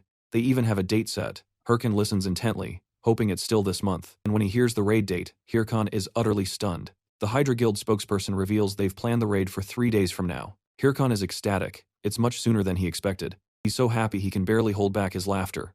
The golem's battle against the bear rages on. Meanwhile, Hyrkan figures the Hydra Guild must be in a hurry, knowing the intel has leaked. He doesn't care if Hydra defeats the Count. They've been ahead from the start and have enough players to clear the mission. All Hyrkan needs to do is wait for the mission to conclude, and things will look up for him. But everyone is stunned by how the raid unfolds. The news shocks everyone. The Hydra Guild has been utterly crushed. Watching from home, Hyrkan is in disbelief. He mutters, if you're going to join a raid, at least prepare properly, and at least last longer than an hour. Hyrkan realizes he overestimated Hydra. Now he needs to find another way. Right after he gets a notification for a Red Bull's livestream, Hyrkan knows their leader is Shev, the Slayer. Shev announces that Hydra Guild has apparently failed as the map is being reset. Shev tells his team the enemy is strong enough to wipe out an entire guild, and their limited reserves make the raid even riskier. Even so, he declares that the Red Bulls will accept the challenge. His guild erupts in cheers, while Hyrkan watches the stream and thinks this is a terrible idea. Even if they're the Red Bulls, they're not as strong as the defeated Hydra Guild. But then Shev announces he'll have a partner for this mission and introduces the leader of the Thunder Hunters Guild,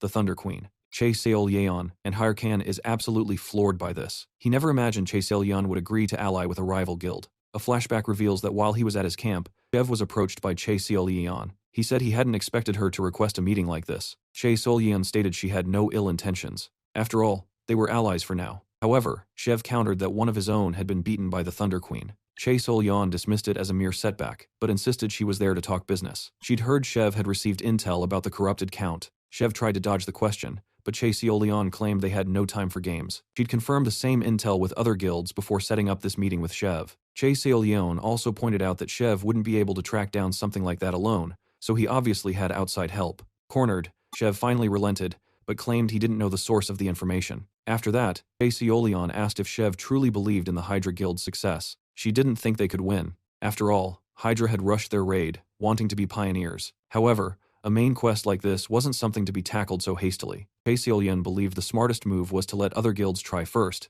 then gather intel and formulate a plan. Shev then asked, "What exactly are you getting at, Che Seol-yeon?" Che Seol-yeon shocked everyone by plunging her sword into the table. Immediately after, she proposed an alliance between their guilds to tackle the raid as soon as the Hydra Guild failed.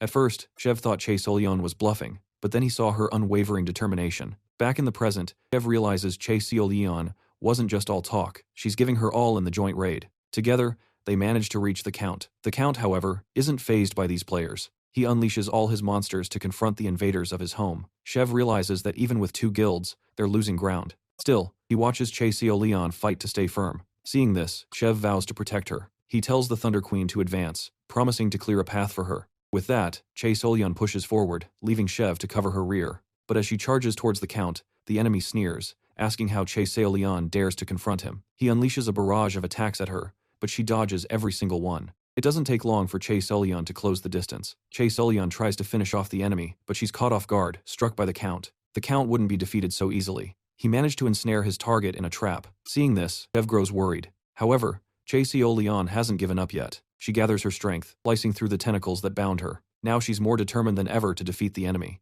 Leon closes in, getting close enough to strike. With a mighty swing, she cleaves the Count in half with her sword. Chev is thrilled to see her succeed. He remarks that Leon is even more terrifying than he imagined. Everything was broadcast live, and Hyrcan was shocked to learn that Leon had defeated the Count. He was furious, but tried to console himself that the important thing was the Count's defeat. No matter who took the credit, Hyrcan wished his enemy would enjoy it while she could, claiming the Count would be her last victory. After all, he believed that, in the end, his revenge would be complete. In the Bolkas Mountains, Hyrcan embarked on an adventure with his team. He knew that after his revival, his greatest goal was to exact revenge on those who had eliminated him. That's why Hyrcan ventured into increasingly dangerous locations, seeking the strength to achieve his objective. Hours earlier, on the same day, Hyrcan and his team arrived at the entrance to the Bolkas Mountains, but they found a blocked field.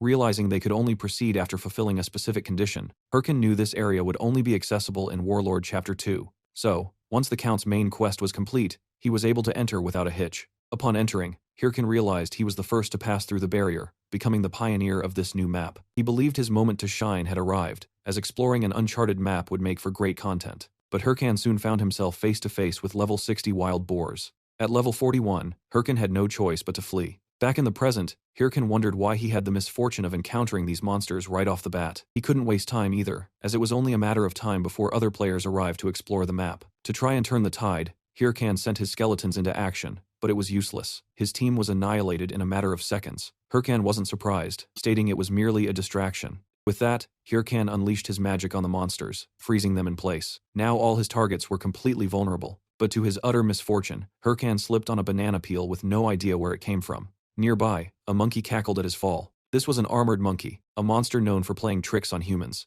Hyrcan vowed to go after the monkey, but forgot about the boars and discovered the hard way that his magic's effect didn't last long. Just as he thought he was about to be attacked, a light appeared at the end of the tunnel. Hyrcan was stunned to see an arrow strike the boar that was attacking him.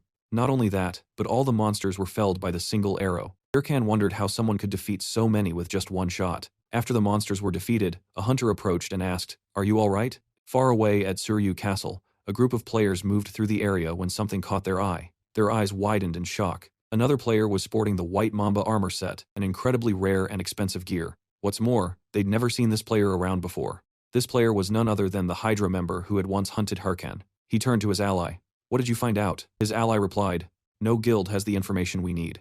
After all, the intel about the corrupted Count came from an anonymous free source, making its origin impossible to trace. The player brought up Haho Mask, but his ally shook her head. He's just posting his usual videos, nothing out of the ordinary. Besides, she couldn't believe a mere rookie would have access to such valuable information. The player then declared he was heading to his next helper job at the Sweepers Guild. Meanwhile, he ordered his ally to focus solely on finding the person who leaked the information. That is because, no matter who they are, they must pay for shattering the game's balance. Meanwhile, Hyrcan was deep in conversation with the hunter who had come to his aid. Hyrcan knew this was none other than Ma Wung, the main NPC of the game's Chapter 2. Ma Wung was incredibly skilled, once serving as the prince's personal fencing instructor, but an unfortunate event led to his expulsion, and he eventually became the captain of the guards protecting the Bolkas Mountains. Hyrcan felt his luck had finally turned a corner by encountering Ma Wung. However, Ma Wung warned him, "You can't stay here. This place is crawling with nothing but monsters." For Hyrcan's own safety, the hunter urged him to leave these lands before another attack, but Hyrcan knew exactly how to twist the situation to his advantage. He simply states, "The corrupted Count is dead,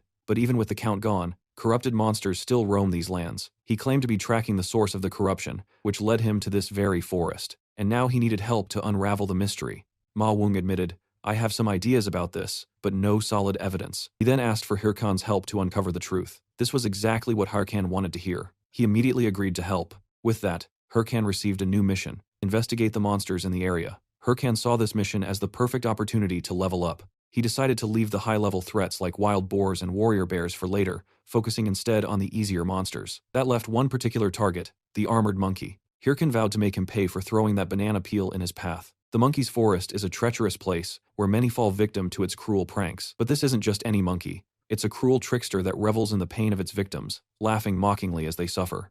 It lurks in the treetops, patiently waiting for the perfect moment to hurl banana peels at unsuspecting passers-by. However, amidst one of its latest schemes, Hyrcan appears and interrupts its wicked fun. Hyrcan declares that the monkey will pay for its actions. With a fierce resolve, Hyrcan begins his hunt for the mischievous monkey. But the creature is cunning, effortlessly evading his relentless attacks. The monkey is incredibly swift and knows this forest like the back of its hand.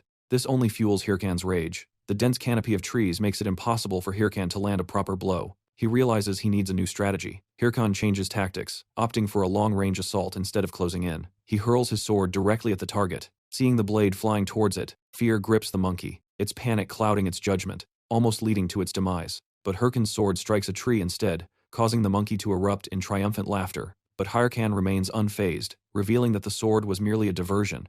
Immediately, Hyrcan's golem lunges, smashing into the monkey's tree. Just like that, Hyrcan achieves his goal. He finally eliminates the treacherous monkey and earns the prestigious title of being the first to hunt an armored monkey. With this victory, Hyrcan decides it's time to hunt even more of these formidable creatures. Meanwhile, the world's attention is fixed on a single event: the two guildmasters who vanquished the corrupted count. These heroes are Shev of the Red Bulls and Che Seolyeon of the Thunder Hunters. A reporter asks Che Seolyeon if he has any words regarding his monumental achievement. With a charming smile, Che Seolyeon humbly attributes his success to luck, promising to continue working hard for even greater results in the future. But as soon as she steps away from the blinding spotlights, Che Seolyeon's serious and focused demeanor returns. As they walk, Ha-hee praises her leader's performance, crediting Che Seolyeon for their group's survival and victory. Yet, Che Seolyeon insists it was merely luck. He further claims their success was only possible with the crucial assistance of the Red Bulls Guild. Che Seolyeon, however, isn't dwelling on this victory. She's already concluded that for a truly complete triumph, she needs the skills of the Ha-ho mask within her guild. Next, Che Seolyeon states she needs to speak with Hatch, but the princess questions why her leader would want to talk to that loser. Che Seolyeon simply replies that she needs to hunt something, and Hatch will prove useful for the task. Back with Hyrcan, he is still relentlessly hunting monkeys, but his sword has been completely worn out in the process. He realizes it's high time to acquire new equipment. There is just one tiny problem. He is completely broke. With no other options, Hyrcan turns his attention to monster gems. These rare gems have an incredibly low drop rate from defeated monsters, but they are essential for crafting powerful items, each possessing unique special characteristics. Hyrcan knew the gems dropped by armored monkeys were perfect for crafting equipment. So, he commanded his skeletons, hunt down every last armored monkey. 9 grueling hours later, Hyrcan had hunted countless monkeys, but not a single gem had dropped. Desperation gnawed at him. He was determined to keep going until he found one. But then someone interrupted him, claiming he must be Ha-ho Mask. Confused, Hyrcan wondered who this was. All he saw was a player decked out in an expensive fire lizard armor set. Plus, the guy wielded an orc hero sword, meaning this player was at least level 70. Hyrcan began to suspect this might be one of those who had confronted him before. The player introduced himself as Quixote. Quixote then challenged Hyrcan to a duel, explaining he'd heard Hyrcan's videos were incredibly popular and defeating him would bring a ton of views. Hyrcan simply brushed him off, saying he wasn't interested. Hyrcan was already fuming over not getting a single gem, and to make matters worse, some attention-seeking loser showed up to annoy him. However, Quixote pleaded for the duel, promising to pay 5,000 won if Ha-ho Mask accepted his challenge. Immediately, Hyrcan's attitude shifted.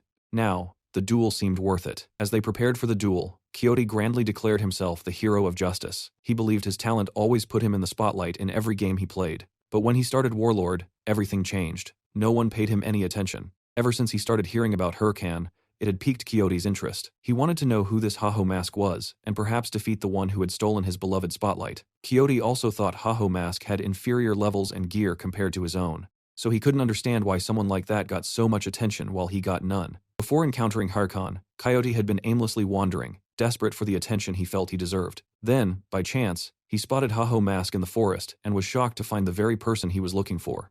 What truly caught his eye was Ha-ho Mask being in a blocked-off area, a place Quixote himself had only stumbled upon by sheer luck. At that moment, Quixote realized that if he recorded a video defeating the famous Ha-ho Mask, he could finally steal the spotlight for himself. Back in the present, Quixote removed his armor, leaving only his helmet. Hyrcan asked why he did that. Quixote replied it was to balance the fight, making it fairer for Haho Mask. He believed Haho Mask was inferior due to his low level, and he'd also noticed Harkon's sword had just shattered. Quixote declared his desire for a fair duel, so no one could accuse him of winning solely because of his superior gear. He also warned Haho Mask to give it his all because Quixote wouldn't hold back. Quixote gets tired of talking and lunges forward. Hirkan remarks that he can't take an opponent without clothes seriously.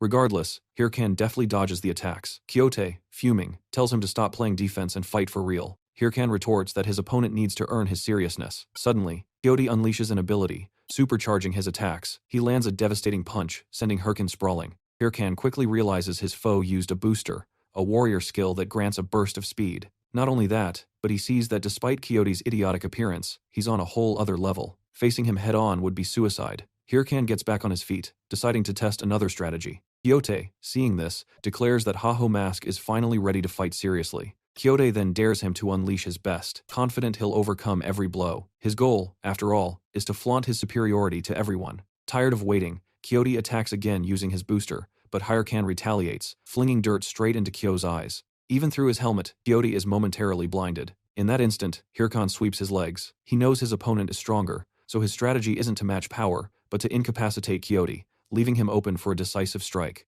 After taking a few hits, Quixote snarls, calling Haho Mask a coward. "Do you really plan to win by fighting dirty?" he demands. Hirkan fires back. "This is a fight for survival. Unlike you, I don't care about honor. My only focus is victory, no matter what it takes." With that, he unleashes the recently acquired skills of the armored monkey, powering himself up. Instantly, Quixote knows if that attack lands, he's finished. Hirkan warns, "You asked for this, Quixote.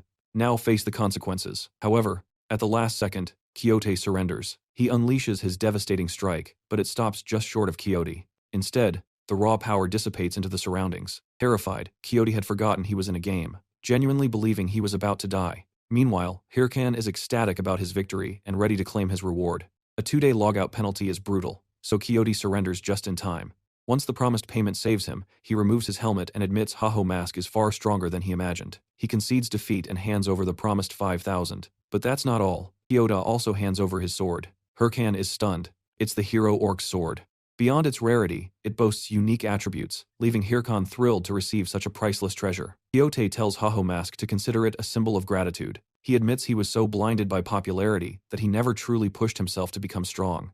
Quixote adds that his fight against Haho Mask opened his eyes, and from now on, he considers him a brother. Hirkan thinks this guy might be an idiot, but he's got a good side too.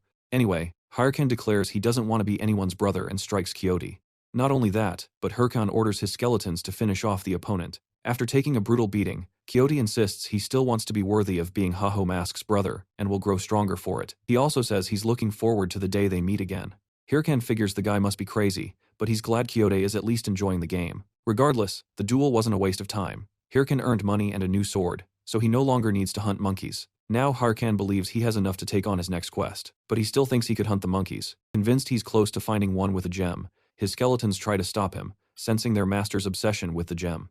A while later, Hirkan reveals his latest achievements. He had defeated 950 armored monkeys, 104 raid wolves, and 76 venomous lizards. Seeing this, Ma Wung praises Hirkan's performance and says the investigation is progressing thanks to him. But noticing Hirkan's distracted expression, Ma Wung asks if he's paying attention. Hirkan apologizes, explaining he was just imagining what to do with his recently acquired money.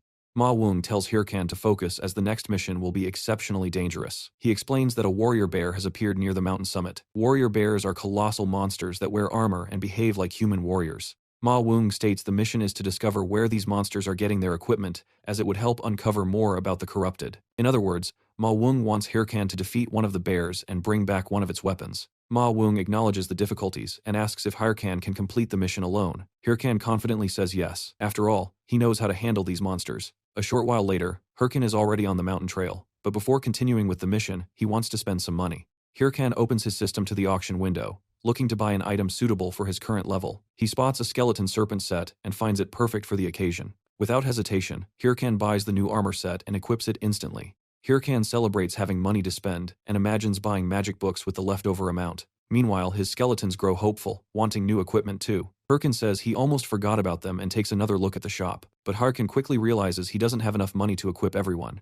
He's surprised he spent so much so fast, but unfortunately, he'll have to leave his team without upgrades for now. His allies wouldn't take that well. Of course, Hirkan justified himself, saying it wasn't his fault the equipment was so expensive. Hirkan spotted boar monsters and figured he could get more money by defeating them. That was all the motivation his team needed to charge in. A while later, only one boar from the pack remained. Hirkan told his skeletons to finish it quickly. After all, if they wanted gear, they needed to hurry up, but then someone else struck the boar first. Hirkan was caught off guard. Someone then asked Hirkan, "Who do you think you are hunting here without permission?" They declared, "This area belongs to the Apollo Guild, and anyone who gets in our way is asking to die." The leader of the group introduced himself as Wang Jiang and threatened Hirkan. Hirkan, however, just thought they were a bunch of losers and immediately attacked them. Afterward, Hirkan stated, "Don't bother me again."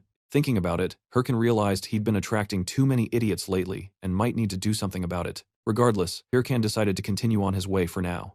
As he walked away, Wang Jiang snarled, "No one attacks our guild without retaliation." A while later, Apollo, the guild leader, received news that someone had attacked his subordinates. Even after being told they were from the Apollo Guild, Apollo ordered one of his men, "Bring me this enemy, no matter the cost. I want to punish him with my own hands." Back with Hirkan, he finally reached the bear area. Hirkan declared, "It's time to hunt." But seeing his team wasn't taking it seriously, Hirkan ripped into them. He explained, "Our target is a level 70 warrior bear with 3 phases. We can't mess around." Hirkan adds that defeating a warrior bear first would give him a huge advantage. That advantage could carry into the main quest. So, Hirkan expected his team to make no mistakes from now on. Immediately after, Hirkan sensed the enemy approaching. After all, a bear of that size wasn't subtle in the slightest. So, Hirkan prepared for battle, donning his full armor. Hirkan's intention was to claim everything from the main quest for himself, leaving nothing for anyone else. Nearby, Hatch spotted the Bulkus Mountains, hoping the Haho mask was still around.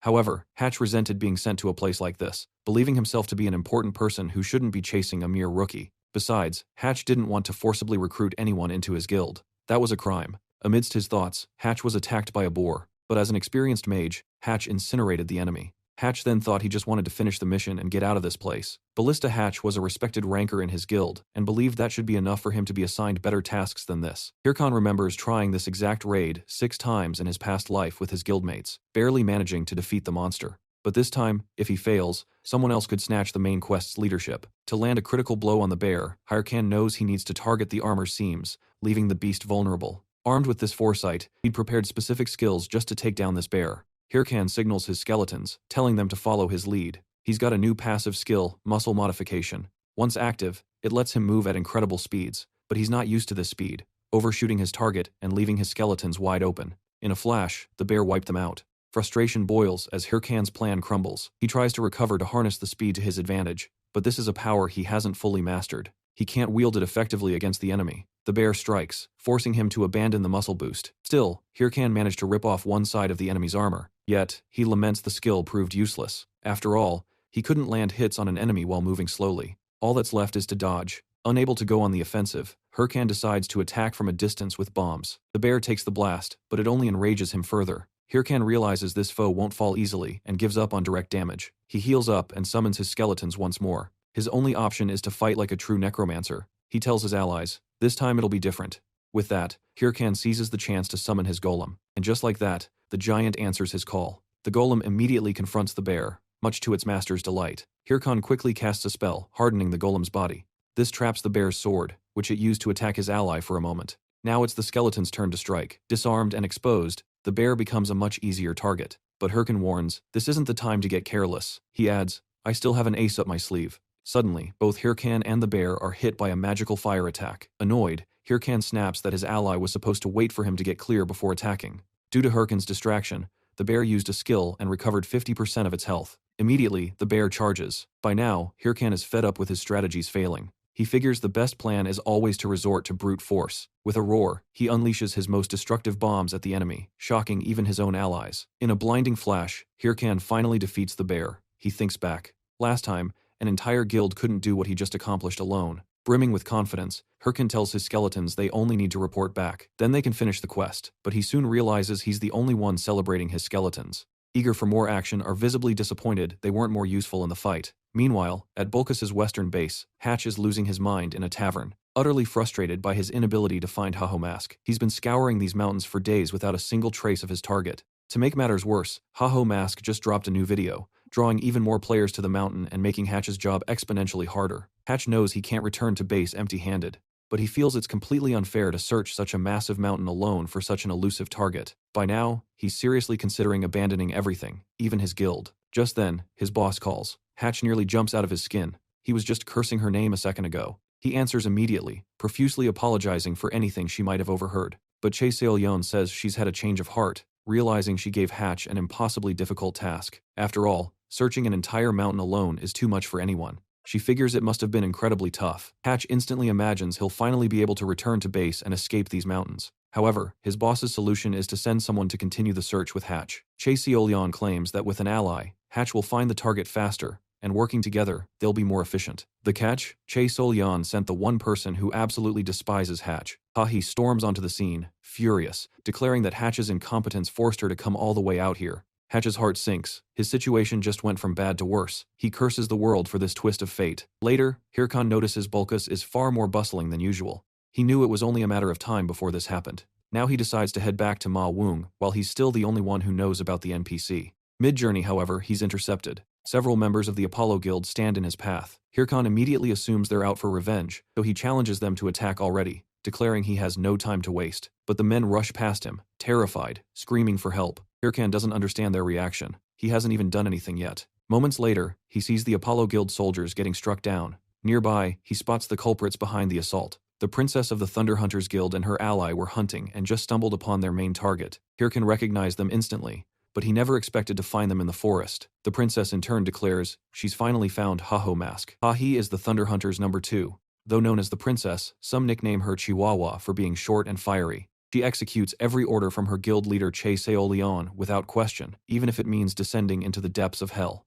The other is the Thunder Hunters number 3 Hatch. He's also nicknamed Ballista because he's a genius mage who never lets a target escape. Hirkan remembered how both of them had relentlessly hunted him in the past. The last thing he wanted was a repeat performance in this life. He figured they were trying to recruit him into their guild. Even though he wanted to wipe them out right then and there, Hirkan wasn't strong enough yet. In that case, he figured his best bet was to talk his way out of it. So, Hirkan played dumb, claiming he had no idea who this Ha-Ho Mask was. He reasoned that without proof, they couldn't possibly confirm he was Ha-Ho Mask, but the princess immediately called him a liar. Ha-Hee declared there was no way he wouldn't know Ha-Ho Mask, especially being in the Bulkas Mountains since most people were there. That is because of Ha-Ho Mask's videos. Not only that, but she pointed out Hirkan's clothes looked strikingly similar to Haj's, only fueling her suspicions. But Hatch cut his ally off, stating they had bigger problems. Hatch called Ha-Hee an idiot, reminding her she'd destroyed an inn upon arrival and eliminated several players just on suspicion. This left a massive trail of chaos. Hatch stressed that their guild was renowned, so they couldn't just cause such a mess and expect no one to hold them accountable. With that, Hatch demanded Ha-Hee apologize for her actions so they could continue their mission without further trouble.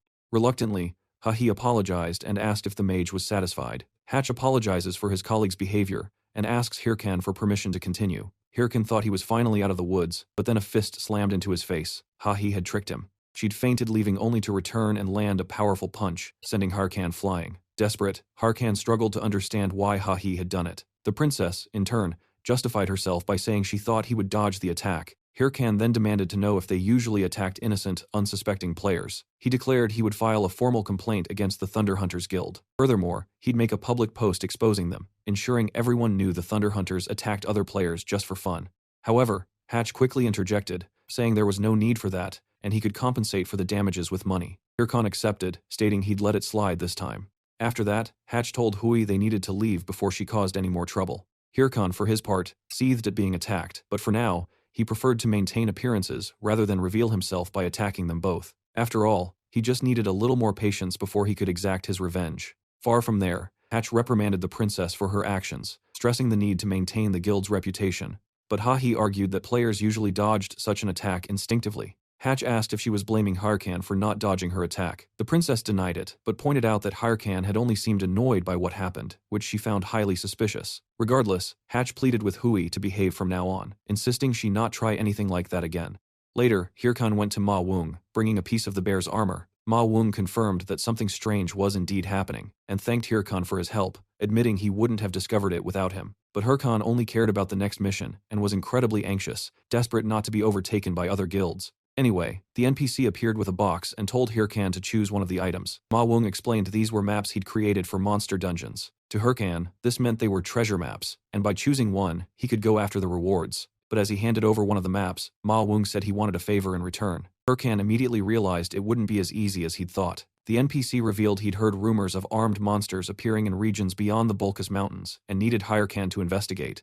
Hirkan asked where he should look. Ma Wung said it was the Parung Forest, but seeing Hirkan's expression, he realized he didn't like hearing that. Indeed, Hirkan wasn't thrilled, but he agreed to go anyway. Outside, Hirkan muttered that this place required level 90 to explore, meaning he'd have to level up on the way there. Hirkan starts devising a plan to level up fast. He figures after defeating the warrior bear, he's ready for any challenge to gain levels. But amidst his thoughts, an unexpected visitor arrives. Shev the Slayer approaches Hirkan and asks if he remembers him. Later, Hatch calls his boss. He says he can't stand working with the princess anymore, but insists he's not giving up on the mission. Hatch warns that the Red Bulls already control Sura Canyon. He thinks they should drop this and focus on their main objective. After all, he doesn't want to keep trying to recruit someone who doesn't want to be their ally. Che Seol-yeon considers this and allows them to focus on the main mission, leaving Ha-Ho Mask aside. But personally, she hasn't given up on recruiting him, believing the strongest are destined to meet. She believes Ha-Ho Mask won't be able to run for long, so she just needs patience to find him. A while later, Hirkan encounters a level 75 demonic goat, but he quickly deals with it, having put his skeletons to work. At level 62, Hirkan only needs to keep grinding before he can finally enter Parung Forest. Meanwhile, several other players watch Hirkan fight. These are Ha-Ho Mask fans trying to get noticed by him. Obviously, Hirkan hates this and tries to escape the unwanted attention as fast as he can. Hirkan has been dealing with this more often than he'd like as his videos are becoming increasingly popular. Despite enjoying the numbers and results, Hirkan still hasn't gotten used to other players wanting to watch his next moves live. Because of this, he's surrounded every time he goes hunting, and can barely progress due to the sheer number of players around him. So, Hirkan decides it's best to head to Sura Canyon right away, believing the high-level monsters there will deter people from following him. However, halfway there, he runs into Shev, the Slayer, who is thrilled to finally meet Hirkan again. But for Hirkan, this was the last thing he needed. Shev says Hirkan is the guy he met in the starting village. That happened a while ago, but Shev has never forgotten the humiliation. After all, it's not every day he gets humiliated like that. Not only that, but Shev notices Hirkan has evolved incredibly fast. Just a few months after their encounter in the starting village, he finds Hirkan about to enter Sura Canyon. In turn, Hirkan states that this canyon offers no challenge for a player like Shev. So, he asks what he's doing there. Shev says his guild began taking Sura Canyon overnight. A base near the main mission seemed like a smart move. Not only that, but Shev had a hunch that Ha-Ho Mask would pass through this area. This is why he decided to wait at the entrance. Shev explains that after watching Ha-Ho Mask's video defeating the warrior bear, he heard rumors of Ha-Ho Mask being in the vicinity, so he's just strolling around. Then Shev asks if Hirkan is also curious about the identity of Ha-Ho Mask. Hirkan quickly denies it and bolts from the spot. Once he's put some distance between them, Hirkan wonders why everyone is suddenly after him. First, Che Seol-yeon, now Shev. Two powerful guild leaders are hunting the same person. With Shev still searching for Ha-Ho Mask, Hirkan realizes this pace will never be enough. He cannot leave either, because the quest he needs is right here. Amidst his growing frustration, Hirkan remembers the map he received from Ma Wung. He recalls it was a dungeon map, and this could be his perfect escape. Rare dungeons are usually hidden in inaccessible places, but with a map, everything changes. Upon reaching the designated spot, Hirkan knows it won't be easy, but he believes the potential rewards are worth the risk. At least he hopes so. He then takes a deep breath and dives as his destination lies beneath the water's surface. As he swims deeper, he spots a hidden cave entrance, but the entrance is still too far and fear grips him as his lungs burn, threatening to give out before he can reach it. But in the absolute last second, Hirkan bursts into the cave. He's made it. The secret dungeon marked on his map is finally before him. Hirkan figures the best way to escape prying eyes is to go somewhere utterly untraceable, and that's exactly what he's done. After all, this is a hidden dungeon accessible only with a specific map. A map that for now only he possesses. Plus, he expects to find unique monsters here, likely powerful foes that will push him to his limits. After a short walk, Hirkan spots something and feels a surge of apprehension, wondering what awaits him. However, his excitement quickly deflates when he sees it's just a measly slime. He'd been expecting something far more formidable. Furious, Hirkan mutters, "Why is there only a pathetic slime in a hidden dungeon like this?" Then the slime begins to morph, twisting as an intense fiery glow pours from its body. Hirkan immediately suspects a spirit monster is nearby. These types of monsters are incredibly rare in Warlord. Their drops are crucial for crafting elemental artifacts, making them highly sought after. This means Hirkan could get seriously rich by selling just one of their drops. Without hesitation, Hirkan commands his skeletons to attack. But as the slime senses danger, it lets out a piercing cry for help. The cavern begins to tremble violently, and right beside the slime, a massive flaming salamander erupts into existence. Hirkan is utterly terrified. To make matters worse, the salamander immediately spews a torrent of fire in his direction. This forced Hirkan and his team to scramble for cover and flee. Hirkan couldn't believe an attack of this scale was happening in such a confined space. To prevent things from escalating, He had no choice but to resolve the situation fast. Luckily, Hirkan had a trick up his sleeve. He activates the Helmet of Madness and combines it with bone armor. Finally, he equips one skeleton with the expensive Black Orc skull. With everything combined, Hirkan forged a powerful skeleton knight and commanded his new ally to confront the enemy. His knight charged the salamander. Before it could even react, the skeleton knight struck, obliterating both the salamander and its slime minion. Hirkan was thrilled to finally have such a formidable ally under his command. No sooner had the first salamander fallen than a new horde surged forward. The horde charged straight for Hirkan, but Hirkan remained unfazed. After all, he had a powerful ally by his side. He simply ordered his skeleton warrior to attack. In an instant, his skeleton effortlessly wiped out the entire enemy horde, and Hirkan's system flashed a victory alert. His newly upgraded skeleton was admired by the others, but Hirkan could only think about how much easier his future battles would be. Now that he'd upgraded one of his skeletons, Hirkan could send it to fight in his place whenever needed. This allowed him to rest and watch. Not only that, but the salamander essence Hirkan collected proved far more valuable than he'd anticipated. Soon, Hirkan can perform the same upgrade on every skeleton. Then he will finally have his own army. Next, Hirkan decided they needed to press on, defeat the boss, and then finally head to Purung Forest. But Hirkan's joy was short-lived. He stumbled upon an instant dungeon portal, and a thought crossed his mind. His journey had been far too easy to be true. Hirkan has no way to predict what waits on the other side. Once inside, he cannot leave until the dungeon is cleared. Worry gripped Hirkan. Failure meant 2 days without playing. A setback he absolutely couldn't afford, as it would give his rivals a massive advantage. Yet Hirkan realized there was nowhere else to go for now. He saw no other choice but to enter the instant dungeon, and so Hirkan stepped into the dungeon, relying solely on his luck. After some time, Hirkan's system alerted him. He had entered the throne room. Hirkan noticed knight statues all around, reminding him of an abandoned temple. What made it even stranger were the blade marks scarring every single statue. Then Hirkan was stunned. He saw an enemy seated on the throne. Judging by the entire scene, this could only be the boss. Hirkan tried to warn his skeletons to enter defense mode, but in a matter of seconds, they were all defeated. Hirkan was caught completely off guard. He hadn't expected anything like this. After all, Hirkan recognized this enemy from his past life, a spirit knight. This monster was equipped with Warlord's most advanced battle AI. In his past life, Hirkan faced this very same enemy, and it was roughly at his current power level. Back then, Hirkan even had his entire old guild by his side. Yet Hirkan and his allies were utterly wiped out. He had no choice but to give up. But now, Hirkan knows he can't afford to repeat history. So, he uses his powers to rally his team. With everyone ready, Hirkan commands them to unleash everything they've got from the very start. The enemy doesn't stand idly by, striking down one of the weaker skeletons. Seeing this, Hirkan knows he needs to go all out. Alongside his warrior skeleton, he launches himself at the foe. Meanwhile, a smaller skeleton flanks the monster from behind, landing a hit on its back. But the expected result, no dice. Hirkan snaps at his ally, yelling, "Get out of there now." But the warning comes too late and the skeleton is blasted head-on. Hirkan realizes the enemy was critically struck, yet it shrugged it off. Instead, the monster activated its defense mechanism, pushing them back. By now, Hirkan understands that normal skeletons or golems will be useless against this beast, leaving him stumped on how to proceed. Amidst this chaos, Hirkan flashes back to his past. He was once asked why he attacked a monster 4 times his strength. Hirkan admitted he didn't really know. He just thought he wouldn't get dinner if he didn't defeat the enemy, so he attacked. The player who asked him was absolutely stunned by that answer. Snapping back to the present, Hirkan realizes he's never been a cold, calculating type. In his first life, his actions were always impulsive, and that has not changed. So, he concludes, if he can't land a critical blow, he just needs to chip away at the enemy until it falls. With that resolve, Hirkan unleashes a furious assault, hoping to secure victory. But the enemy suddenly outpaces Hirkan, swinging its sword to strike him down. Just when the foe thought it had him, Hirkan surprises it, declaring, "You're not as fast as you think." Immediately after, the warrior skeleton strikes the enemy from behind, and with a precise blow, manages to disarm the monster. Hirkan realizes he's finally made a breakthrough. Now he just needs to keep up the intense fight so he can enjoy a peaceful dinner. Over in Sura Canyon Village, Chev remarks that this place is thriving better than expected. Yell explains it's all thanks to their guild's control over the area.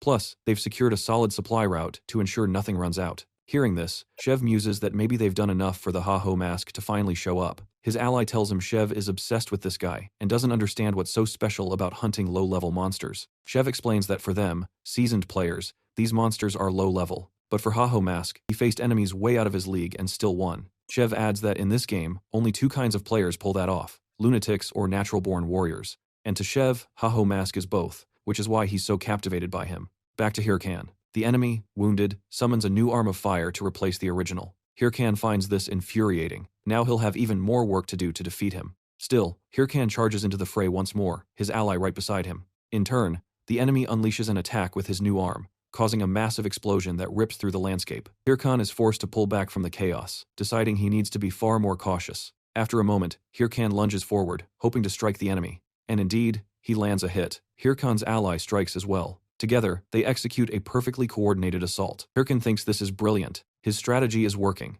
and he just needs to keep this up to secure victory.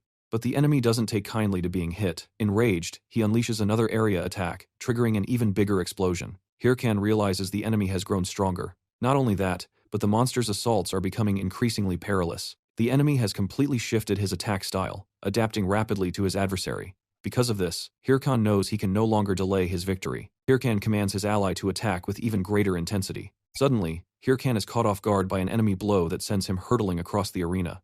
Lying prone, Hirkan realizes he focused too much on controlling his skeletons and completely neglected his own defense. This lapse in judgment made him an easy target, but just as Hirkan was about to be struck down, his ally intervenes, taking the devastating blow in his place. Hirkan is stunned. He never expected to witness such a sacrifice. Regardless, his ally served his master to the very end, granting Hirkan a new chance to continue the fight. Enraged, Hirkan springs to his feet and hurls a barrage of bombs at the enemy. The foe is hit, but incredibly, he remains standing. So, Hirkan returns to close quarters combat, thinking he just needs to endure a little longer. Hirkan unleashes more bombs, but it's not enough. He has to keep going. But the enemy strikes back, surprising him again, charging straight at Hirkan, intent on finishing him off for good.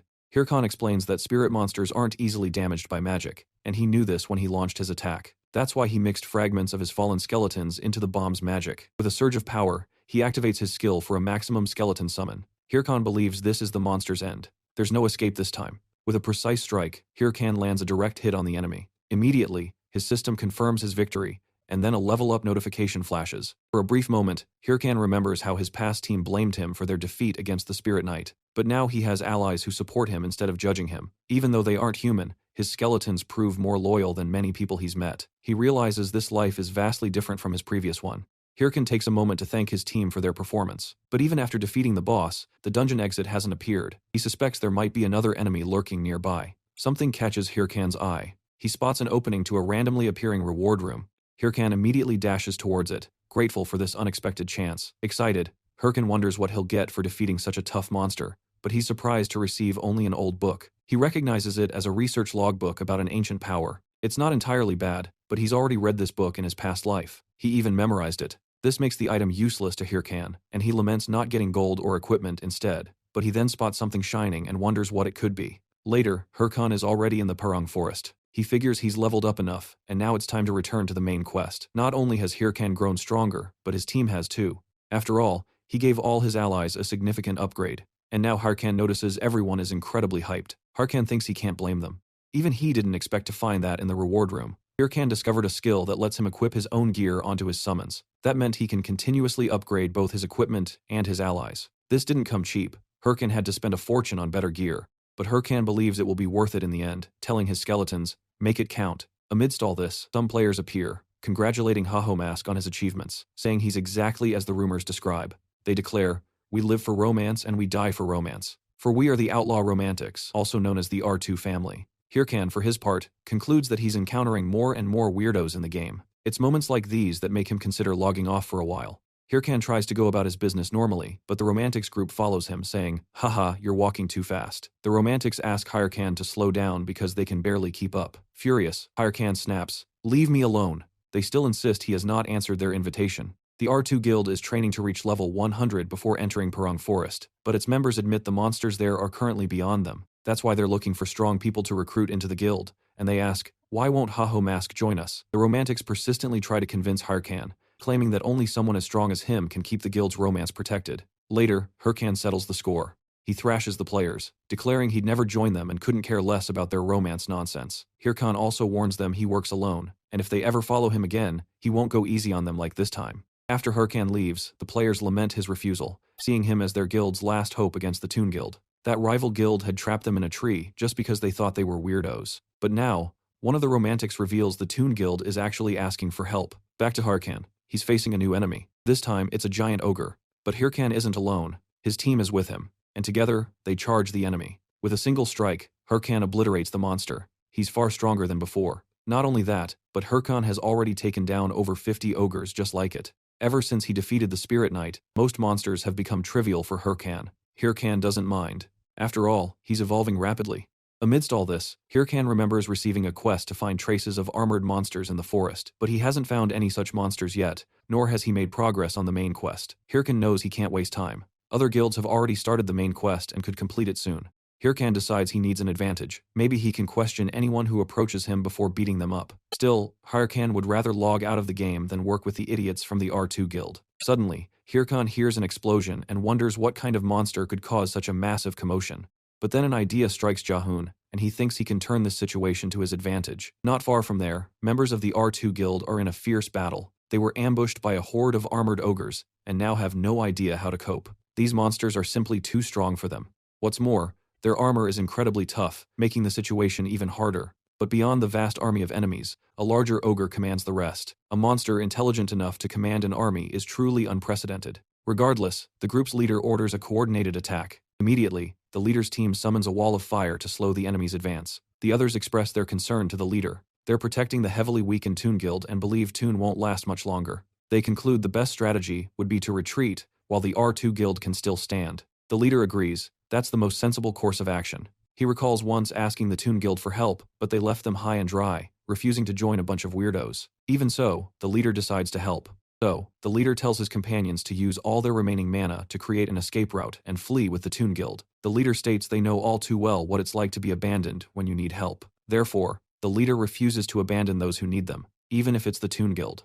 Then, the leader tells his companions to go help the Toon Guild members while he holds off the enemies. The leader charges forward, declaring he won't let anyone past him. He attacks one of the monsters, thinking he just needs to hold on long enough for the others to be safe. But then the leader gets struck head-on by an enemy and realizes he's no match for these monsters. With death staring him down, he knows he isn't strong enough to win. But amidst the despair, a light appears at the end of the tunnel. Hirkan arrives immediately, calling out the leader's foolishness. But Hirkan makes it clear he isn't there to save him. So, the leader shouldn't get the wrong idea, and definitely shouldn't try to steal Hirkan's monsters. Hirkan quickly takes control, unleashing his skeletons into action. His group attacks the armored ogres. Seeing this, the R2 leader wonders, can familiars really move like that? He realizes Haho Mask is no ordinary necromancer. His skills are out of this world. This only fuels the curiosity about who Haho Mask truly is. Hirkan wasn't there to chat. He leaves his group to handle the monsters and quickly defeats the ogre squad. But now, Hirkan faces the army leader. He tells the enemy, don't mourn your army too much because you're about to join them. Before that, Hirkan orders his skeletons to clear the other players out of the way. Challenged, the monster charges forward, glaring at Hirkan, consumed by hatred over what happened to his army. The R2 guild leader, however, doubts Haho Mask's victory, deeming the monster far too powerful. Just then, a Toon Guild member chimes in, pointing out the monster's black and red eyes. They signify it's corrupted, tied to the main quest. Corrupted monsters are typically 3 times stronger than normal ones. So, even with Haho Mask's fame for taking down tough foes, the Toon member believes he won't win this one. Ho in turn attacks the enemy and immediately feels its immense resilience, confirming it's far stronger than its minions. As the other players watch the fight, fear gripped them for Haho Mask. A monster this dangerous could easily wipe him out. A player from the Toon Guild insisted Haho Mask stood no chance and should retreat. But defying all expectations, Haho Mask charged straight at his opponent, practically daring it to stop his attack. With a single precise strike, Haho Mask's sword tore through the enemy's body as if its thick flesh was nothing. The armored giant immediately crashed to the ground, and every player present witnessed the awe-inspiring power of Haho Mask. Hirkan casually remarks, that was almost too easy.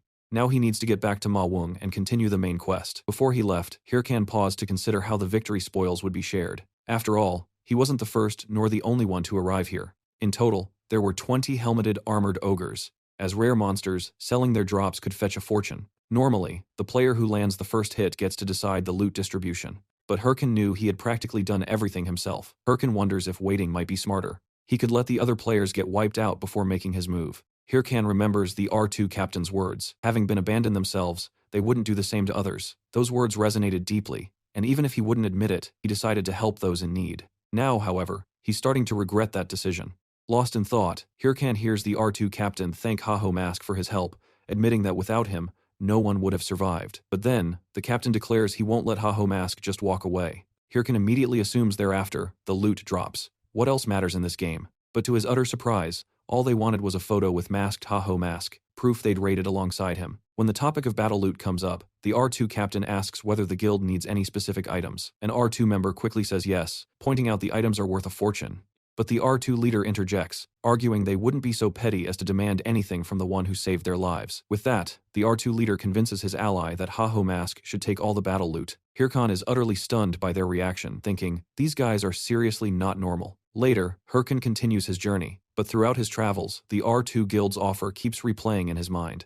Hirkan realizes that even if they seemed like a bunch of idiots playing alongside them, might actually be fun, but he knows he can't. If he did, he'd never achieve his goals. After all, his mission is to stand against Warlord's 30 strongest guilds, and Hirkan refuses to drag anyone else into that fight. So, he's content to fight alongside his skeletons, eager to complete the main quest. Meanwhile, elsewhere, a massive bear falls. Chae Sol Yeon, leading her team, lands the killing blow, showcasing her incredible skill to her allies. The princess approaches Chae Sol Yeon, beaming. You were incredible as always, he praises. But unlike the princess, the mage shatters the celebratory mood. The Triple Wing Guild and the Big Smile Guild are at war, he reveals. These are two of the top 3 guilds. The conflict ignited when a Big Smile official clashed with a Triple Wing member during a raid. Since then, both guilds have poured immense resources into the fight, but Big Smile is clearly losing. Chae Sol Yeon thinks it's foolish to start a war during a crucial main quest period. Still, she secretly hopes at least one of those guilds collapses after the conflict, one less rival to worry about. The wizard, however, has more to say. Hei Ha-Ho Mask defeated an armored ogre and is now ahead in the main quest. To everyone's surprise, Chae Sol Yeon isn't furious. Instead, she's pleased with the news. She simply says they need to speed things up so they don't fall behind. So Chae Sol Yeon orders her allies to accept Ma Wung's next quest. Her guild must reach the main story's 2nd chapter. Sometime later at Bangsu Castle, Ahimbri comments that it's been a while since he last saw his apprentice. Hirkan, meanwhile, wonders what this NPC is doing here. The wizard, Ahimbri, says he has something to deliver to his apprentice. He reveals the Order's secret ring, declaring Hirkan worthy of the item. But Hirkan isn't happy. In fact, he thinks things were going perfectly until the wizard showed up. Earlier that same day, Hirkan received an invitation to join the Secret Order. Ma Wung invites him, but warns him to think carefully. Secret Order members must be willing to sacrifice their lives for the organization. Hirkan claimed he wasn't afraid to risk his life fighting evil, but deep down, all he could think about were the benefits the invitation would bring. Regardless, Ma Wung agreed to recruit him, sparking Hirkan's hopes of finally receiving the Order's ring. But then, Ma Wung told Hirkan to go find his mentor, and that news chilled him to the bone. Hunter Ma Wung revealed that Ahimbri was also part of the Order, so Hirkan would have to get his emblem from him. But Hirkan wasn't thrilled by this news. He knew Wizard Ahimbri wouldn't just hand over what he wanted on a silver platter. Back in the present, Wizard Ahimbri forces Hirkan to beg for the item, and he's genuinely surprised by Hirkan's reaction. Hirkan sighs. It's always like this. Still, he does what the wizard wants, practically groveling to be accepted into the Order. Wizard Ahimbri struggles to hold back a laugh at the sight, but finally agrees to accept Hirkan into the Order. But he declares that Hirkan must complete a mission that will make him stronger, and with that, he sends him straight to the war zone. Hirkan is utterly stunned by what he hears. A short while later, Hirkan arrives at the scene. He's met with a full-blown war zone. Hirkan knows this place is infamous for an endless tide of monsters pouring in from beyond the castle walls. These relentless waves make the raid far more perilous than usual. But here's the kicker. Players are handsomely rewarded for every enemy they defeat, meaning massive cash payouts. Plus, it's a prime spot for leveling up. Hirkan recalls how he yearned to reach this very place in his past life, but his guild members refused to follow, leaving him unable to experience it. Now, free from any constraints, he's itching to tackle this raid for the first time. But first, preparation is key. Meanwhile, a female player who's been tracking the Ha-Ho Mask watches his every move. A satisfied smirk crosses her face. He's finally found him. Elsewhere, a brutal punishment is underway for some players. A massive tiger is unleashed upon them. While some beg for mercy, their leader, Apollo, head of the guild bearing his name, only grows more enraged. His subordinates failed their mission to track down the player who attacked them. Apollo seethes with fury over his men's failure, demanding to know why they couldn't get the job done. One subordinate explains that the Thunder Hunters interfered, making it impossible to fight against such powerful players. He adds that the Thunder Hunters are reportedly trying to recruit this rookie into their guild. Apollo scoffs, claiming this rookie is probably just acting arrogant because he's backed by one of the top 30 guilds. But Apollo has a plan. He contacts Heavy Bean, an officer from the Smile Guild. Apollo explains he needs a favor. He wants to teach the player known as Ha-Ho Mask a harsh lesson. Heavy Bean asks what Apollo's beef is with this rookie. Apollo fumes, explaining that the Ha-Ho Mask attacked his men and didn't even bother to apologize. In short, Apollo felt utterly humiliated by the act, and now demands revenge. Heavy Bean, however, finds the reason utterly petty. He flatly refuses, stating his guild has no business getting involved in such a trivial matter. With no other choice, Apollo declares he's cutting off the Smile Guild's sponsorship, effective immediately. He claims it was his sponsorship that propelled the Smile Guild into the top 30. but since he can't count on their support when it matters, there's no reason to keep funding an ungrateful guild. Furious, Heavy Bean realizes he'll have to give in, even if he doesn't want to. He tells Apollo he'll help teach Haho Mask a lesson. He also promises to report back once it's done, but the moment Heavy Bean hangs up, he spirals into a panic. Heavy Bean knows refusing would cripple his guild's finances, but attacking Haho Mask would shatter his reputation. Both options are terrible. Amidst his despair, someone appears asking what's wrong. It's Cho Wurang, a reserve affiliate of the Smile Guild, asking if her superior needs a volunteer to take down Haho Mask. Heavy Bean realizes this girl isn't an official guild member, so she might be useful in this tricky situation. He asks if she can do it. Cho replies that she owes Heavy Bean her life, and to repay him properly, she will eliminate Haho Mask. Speaking of Haho Mask, Hirkan is about to enter the new area. One of the guards announces that all participants must report to the castle gate. Immediately, numerous players prepare to enter. Then an NPC steps forward. It's Bagel, the administrative captain of Turb Castle Wall, who tells all players about to enter to be prepared. Hirkan is surprised to find this place even has a main NPC. Bagel explains that beyond the walls lies a true war zone, and the castle gate will only reopen after 144 hours. The reward will be based on the number of monsters each player eliminates, and they can only return when the gate reopens. So, they must keep that in mind. Furthermore, the NPC reveals a special quest for them. The quest, Defeat the Blue Giant, a mutant appearing in the war zone with a unique skill book as the reward. Hirkan's eyes practically gleam at this revelation. A book like that guarantees a unique skill. Hirkan never heard about this reward in his first life, but now he has a chance to claim it. However, looking at the other players, Hirkan realizes he's not the only one eyeing the special reward. Basically, everyone present covets this book, and they know that to get it, they might even have to eliminate other players. But they all realize that the strongest among them is Haho Mask. That makes the real challenge obvious. Defeating the Blue Giant matters less than reaching it before Haho Mask. Regardless, the gate swings open and immediately Hirkan blasts off at top speed, determined to be first. With that, Hirkan leaves the other players in despair. But amidst the chaos, Cho Wurang steps forward with an idea. One player scoffs, saying Cho is just a rookie, so there's no reason to listen to her. Not only that, but he also tells Cho not to get in everyone else's way. In response, Cho Wurang demonstrates her superiority by effortlessly taking down the insolent player. Cho tells the others not to get so worked up. She also states that she doesn't care about the book. Her only goal is to eliminate Haho Mask. Cho claims she'll give the book to whoever helps her. That way, everyone wins. He believes it's a good deal for everyone.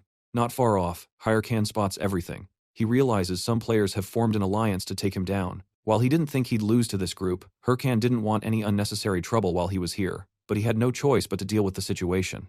Meanwhile, Cho believed she had gathered enough players for her group, doubting Haho Mask could defeat so many. She was certain her victory was guaranteed. Cho also imagines that victory will finally prove her talent. Then her mentor might grant her an official place in the Big Smile Guild. Once she got in, Cho pictured having her own subordinates. She'd make them fulfill her every whim. She'd be a true boss, and with that, Cho could have anything she desired. Suddenly, one of her allies called out to Cho. Cho had been so lost in her thoughts that she hadn't seen the monsters approaching. Snapping back to reality, Cho ordered the others to take an attack formation. However, an ally pointed out that there were more monsters than usual surrounding them. Cho realized this was true. They couldn't hold this formation for long. Amidst the chaos, Cho spotted Haho Mask. Hirkan decided to tackle his problem creatively. He drew the monsters' attention to himself, then unleashed them straight onto his enemies. Seeing this, Cho was stunned. Haho Mask's unexpected strategy had caught her completely off guard. The other players were attacked, and some fell into despair as they watched their comrades drop. The players told Cho they wouldn't last much longer. They thought it best to retreat rather than try to face so many monsters. Cho, in turn, realized her plan was ruined. She had planned to ambush Haho Mask during the raid, but she was the one who had fallen into a trap. Still, Cho stood firm, declaring that once the lure faded, the monsters would calm down. She also told the others to hold out as long as they could, and in the meantime, she herself would deal with Haho Mask. Cho figured the small fry would serve as a distraction while she handled the bigger problem. With that, Cho charged straight at Hirkan Hune, attacking him immediately and forcing Hirkan away from his team. As she got closer, Cho challenged Haho Mask to a duel, but Hirkan said he wouldn't accept so easily. He knew he was facing the leader of the group hunting him, so he asked Cho if she knew who she was dealing with. Hirkan, for his part, claimed he didn't know Cho from anywhere. He found it strange that someone he'd never met was trying to eliminate him. Cho knew she couldn't reveal her connection to the Big Smile Guild. So, she claimed she only wanted to eliminate Hirkan for his skill book. But Hirkan wasn't convinced by her words. As he attacked, Hirkan called Cho a liar. He stated that it was clear from her face that she didn't care about the book at all. Cho neither confirmed nor denied it. Instead, she simply fought her opponent, trying not to fall for his provocations. Hirkan, on the other hand, realizes Cho's moves aren't bad at all, meaning he might have to unleash his Necromancer skills. He hurls a bone bomb, but as it explodes, Cho deftly dodges it. Hirkan states that someone so skilled couldn't possibly be unknown, then asks Cho which guild she belongs to. Cho refuses to reveal anything, declaring she'll satisfy Haho Mask's curiosity in a different way. Next, Cho pulls out battle gear from her inventory. Hirkan notices his opponent is donning her armor, a clear sign she's taking this fight seriously. He realizes that even if he eliminates Cho, he won't learn anything about her. Yet, he knows he can't afford to play around with an opponent like her. In this situation, Hirkan has no choice but to fight for real. Cho declares, "I won't go easy on you, Hirkan." But then, Cho spots several skeletons watching them. Hirkan tells her not to worry, explaining he ordered his allies not to interfere in this fight. Cho asks, "Why did you do that?" Hirkan replies that Cho challenged him to a duel. Therefore, it wouldn't be a fair duel if he accepted help from an ally. Hearing this, Cho thinks she once believed Haho Mask was just a superficial guy, but now she's starting to see a naive side to him, and Cho believes this is a weakness to exploit. With that, Cho attacks Hirkan with fierce intensity, but Hirkan states he felt no difference between this attack and the previous ones. Cho moves incredibly fast, managing to get behind Hirkan and catch him off guard. Hirkan never expected that, but Cho thinks she's just getting started. Cho unleashes more attacks, and Hirkan takes heavy damage from the blows. Seeing Hirkan fall, Cho says, "In a way, I find him cute. But now, I'll finish off the one who dared to defy Heavy Bean." However, things don't go as Cho planned. As Hirkan receives outside help, one of Hirkan's skeletons intervenes in the duel, sweeping Cho off her feet. Surprised, Cho can't understand how this happened. Hirkan in turn reveals, "Cho, you're from the Big Smile Guild." After finally extracting the information he wanted, Cho is no longer useful. A while later, Hirkan ties Cho to a tree trunk and asks why the Big Smile Guild is after him. Cho declares, "Haha, you won't get any information from me." But Hirkan states that Cho must be Cho Wurang, Heavy Bean's subordinate from the Big Smile Guild. But Cho pretends not to know what Hirkan is talking about. Hirkan says he knows everything, and Cho asks how. Hirkan thinks that in his past life, Cho was Heavy Bean's most famous subordinate, but he doesn't intend to tell her that. He tells her, "You're not in a position to ask questions. Instead, you need to tell me why your guild is after me." Cho claims she doesn't know, then demands Haho Mask eliminate her at once. Hirkan retorts that he won't do that as it would be a waste to eliminate someone like Cho. Plus, she'd just respawn in 2 days anyway. Now that he's dealt with this problem, Hirkan knows he needs to find the blue giant. But before leaving completely, Hirkan warns Cho not to interfere in his affairs again. "Otherwise, I won't go as easy on you as I did this time." At this, Cho realizes Haho Mask was a step ahead of her from the start, as Hirkan used the exact strategy Cho had planned, luring monsters and setting an ambush. A mix of fear and admiration grips Cho as she wonders who this guy truly is. Cho then says Haho Mask is bold for trying to flirt with her, and she feels strange because that's never happened before. Later, Cho reported to his boss that he failed to eliminate Haho Mask, the masked one. Heavy Bean told Cho he did what he could, but now he needed to rest. After hanging up and hearing Cho's excuses, Heavy Bean was gripped by despair. The person he trusted most had failed to eliminate Haho Mask. But looking on the bright side, Heavy Bean figured Apollo didn't know yet, so he could try another mission. However, just then, Heavy Bean received a call from Apollo. Apollo declared that the news of one of the top 30 guilds being defeated by a rookie player was simply unacceptable. If that story gets out, the guild's reputation is finished. This was the last thing Heavy Bean wanted to hear, and now genuine rage began to simmer within him for Haho Mask. Speaking of Haho Mask, Hirkan felt an unsettling prickle, as if someone was badmouthing him, and he couldn't understand why. After defeating Cho, Hirkan learned a lot about her, though he wanted to ask more. Hirkan was running out of time. His main objective was to be the first to reach the blue giant. With that, Hirkan and his team set off on their adventure. Later, Hirkan found himself utterly exhausted. He claimed he barely managed to defeat the giant. Recovering after the brutal battle, Hirkan admitted he hadn't expected it to take so long, but the enemy proved stronger than anticipated. Regardless, he thanked the other players for fighting amongst themselves and leaving the monster all to him. But Hirkan was still annoyed that Cho tried to scheme against him. Thanks to that, he discovered the Big Smile Guild was after him. But Hirkan still didn't know the reason why. In Hirkan's first life, his personal guild rose with frightening speed. The threatened top 30 guilds responded by joining forces to eliminate them. Leading the charge was none other than Che Seol-yeon alongside the Thunder Hunters Guild. Because of this, Hirkan wondered if Che Seol-yeon was doing the same thing. Now, Hirkan knew something was wrong, but he was furious that he still lacked the details. Regardless, Hirkan believed the right thing to do was eliminate anyone who stood in his way. He noted there were still 138 hours left in the raid, so Hirkan was eager to go make some serious money. Once the raid period ended, the gates finally swung open. Players returned to the starting point, most of them frustrated by their poor results. To make matters worse, those who had faced Hirkan were deeply regretting ever crossing paths with Haho Mask. Some blamed themselves for listening to that girl from before. Amidst the chaos, Hirkan declared they didn't need to play around anymore. After all, the day was too good to be ruined by pointless squabbles. But Hirkan was the only one truly happy after this raid. And to further provoke the losers, Hirkan asked if they really came back without a single penny in their pockets. Naturally, the others were far from pleased, but Harkan couldn't care less, stating, "That's what you call karma." From afar, Cho watches him. He declares their next encounter won't be the same, because now Cho is smitten with Harkan and has no desire to kill him anymore. Yet, even Cho can't explain why. Immediately after, Bagel announces he'll reveal the mission's top contributor. He instructs the Necromancer Hirkan to report to his office. Hirkan, in turn, is ecstatic. Inside Bagel's office, Bagel acknowledges Hirkan as the one who defeated the most monsters, even taking down the blue giant. He insists on thanking him properly. Bagel also mentions a recent surge in strange monsters, complicating the local team's efforts. Bagel suspects the Ice Mountain is the source of these creatures. Not only that, but he plans to send an expedition to that mountain soon. Hirkan, however, isn't listening. He already knows all this and is there for one thing only. But the moment the reward is mentioned, Hirkan's demeanor shifts entirely. Finally, the topic he's been waiting for has arrived, but before handing over the book, Bagel reveals he received a letter from Hirkan's master. The master wants his apprentice in the Urgel Mountains. Hirkan knows these mountains teem with high-level monsters, so his selection comes as no surprise. Still, the delay irritates Hirkan. Noticing this, Bagel reveals the promised reward. Bagel remarks that he'd usually caution him to be careful with such a book, but he doesn't think it's necessary here. Excited, Hirkan wonders what power the book will grant him. He activates the artifact, praying for something good.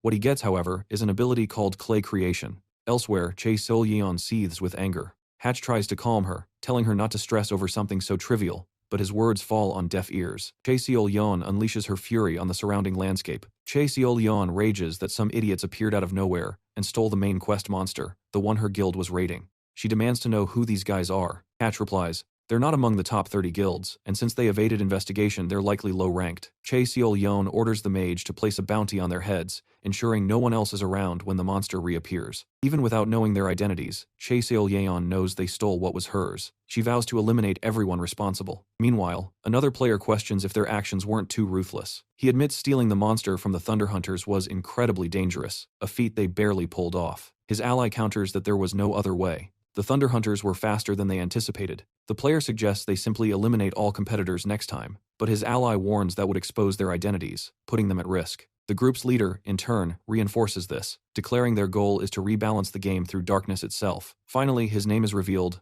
Engel, leader of the Hands Guild. Richard, the player from before, states he'll follow the plan.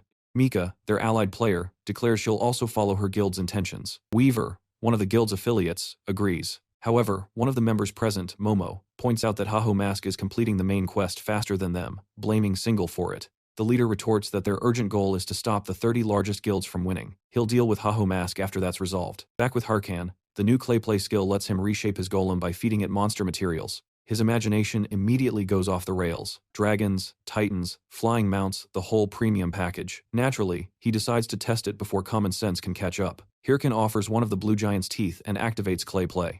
The golem begins to transform, and for one glorious moment, he is convinced he is about to create something legendary. Then the light fades. Instead of a towering monster, Hirkan gets a tiny clay runt. The system politely informs him that this is the best result his current proficiency can produce. This is gamer language for, come back after grinding. Still annoyed, he heads for Urgel Village and refocuses on the main quest. Once he calms down, Hirkan admits the result makes sense. Even in his first life, advanced transformations were incredibly difficult. What matters now is meeting Ulf, the Secret Order's legendary blacksmith. Hirkan never got that chance in his first life. Ulf is famous for crafting epic gear that ordinary players would sell a kidney to own. The main quest is the only reliable way to reach him. Hirkan walks into the workshop already dreaming about a new weapon, only to find the place completely empty. Before Hirkan can call out, Ulf blindsides him and sends him flying across the shop. Hirkan is stunned. This is an NPC-controlled area, so getting jumped by the shop owner was definitely not on today's schedule. Ulf just looks down at him and complains that modern adventurers are embarrassingly weak. Hirkan confirms the attacker's identity,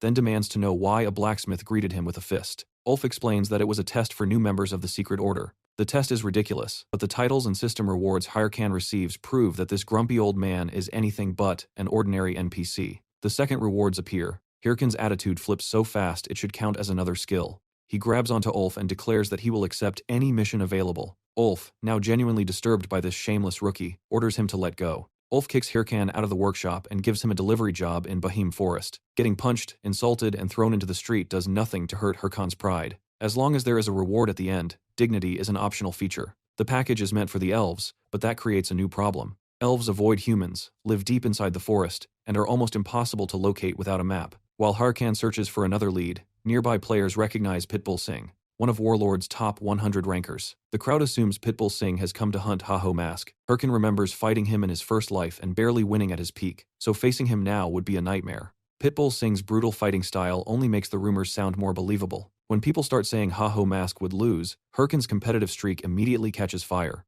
He refuses to let anyone call him inferior, even while knowing a fight here would be a terrible idea. Then Pitbull Singh walks straight up and asks if Ha-Ho Mask is the player buying information about Bahim Forest. Pitbull Singh offers to share everything he knows about the forest. Hirkan cautiously asks what he wants in return, expecting money, a duel, or maybe a kidney. Instead, Pitbull Singh says he wants to confess his love, and Hirkan's brain instantly crashes. Hirkan is not the only one stunned. Nobody in Urgal village expected the terrifying Pitbull Singh to make a public love confession, and the crowd explodes. Hirkan drags him into the forest just to escape the chaos, but now he has a much stranger problem to deal with. Hirkan awkwardly explains that he is not interested in men and prepares to reject him. Pitbull Singh finally realizes the misunderstanding and says the confession is not for Hirkan. Months earlier, while hunting in this forest, he spotted a strange rabbit and then met the rabbit's owner. To Pitbull Singh, she was the most beautiful woman he had ever seen.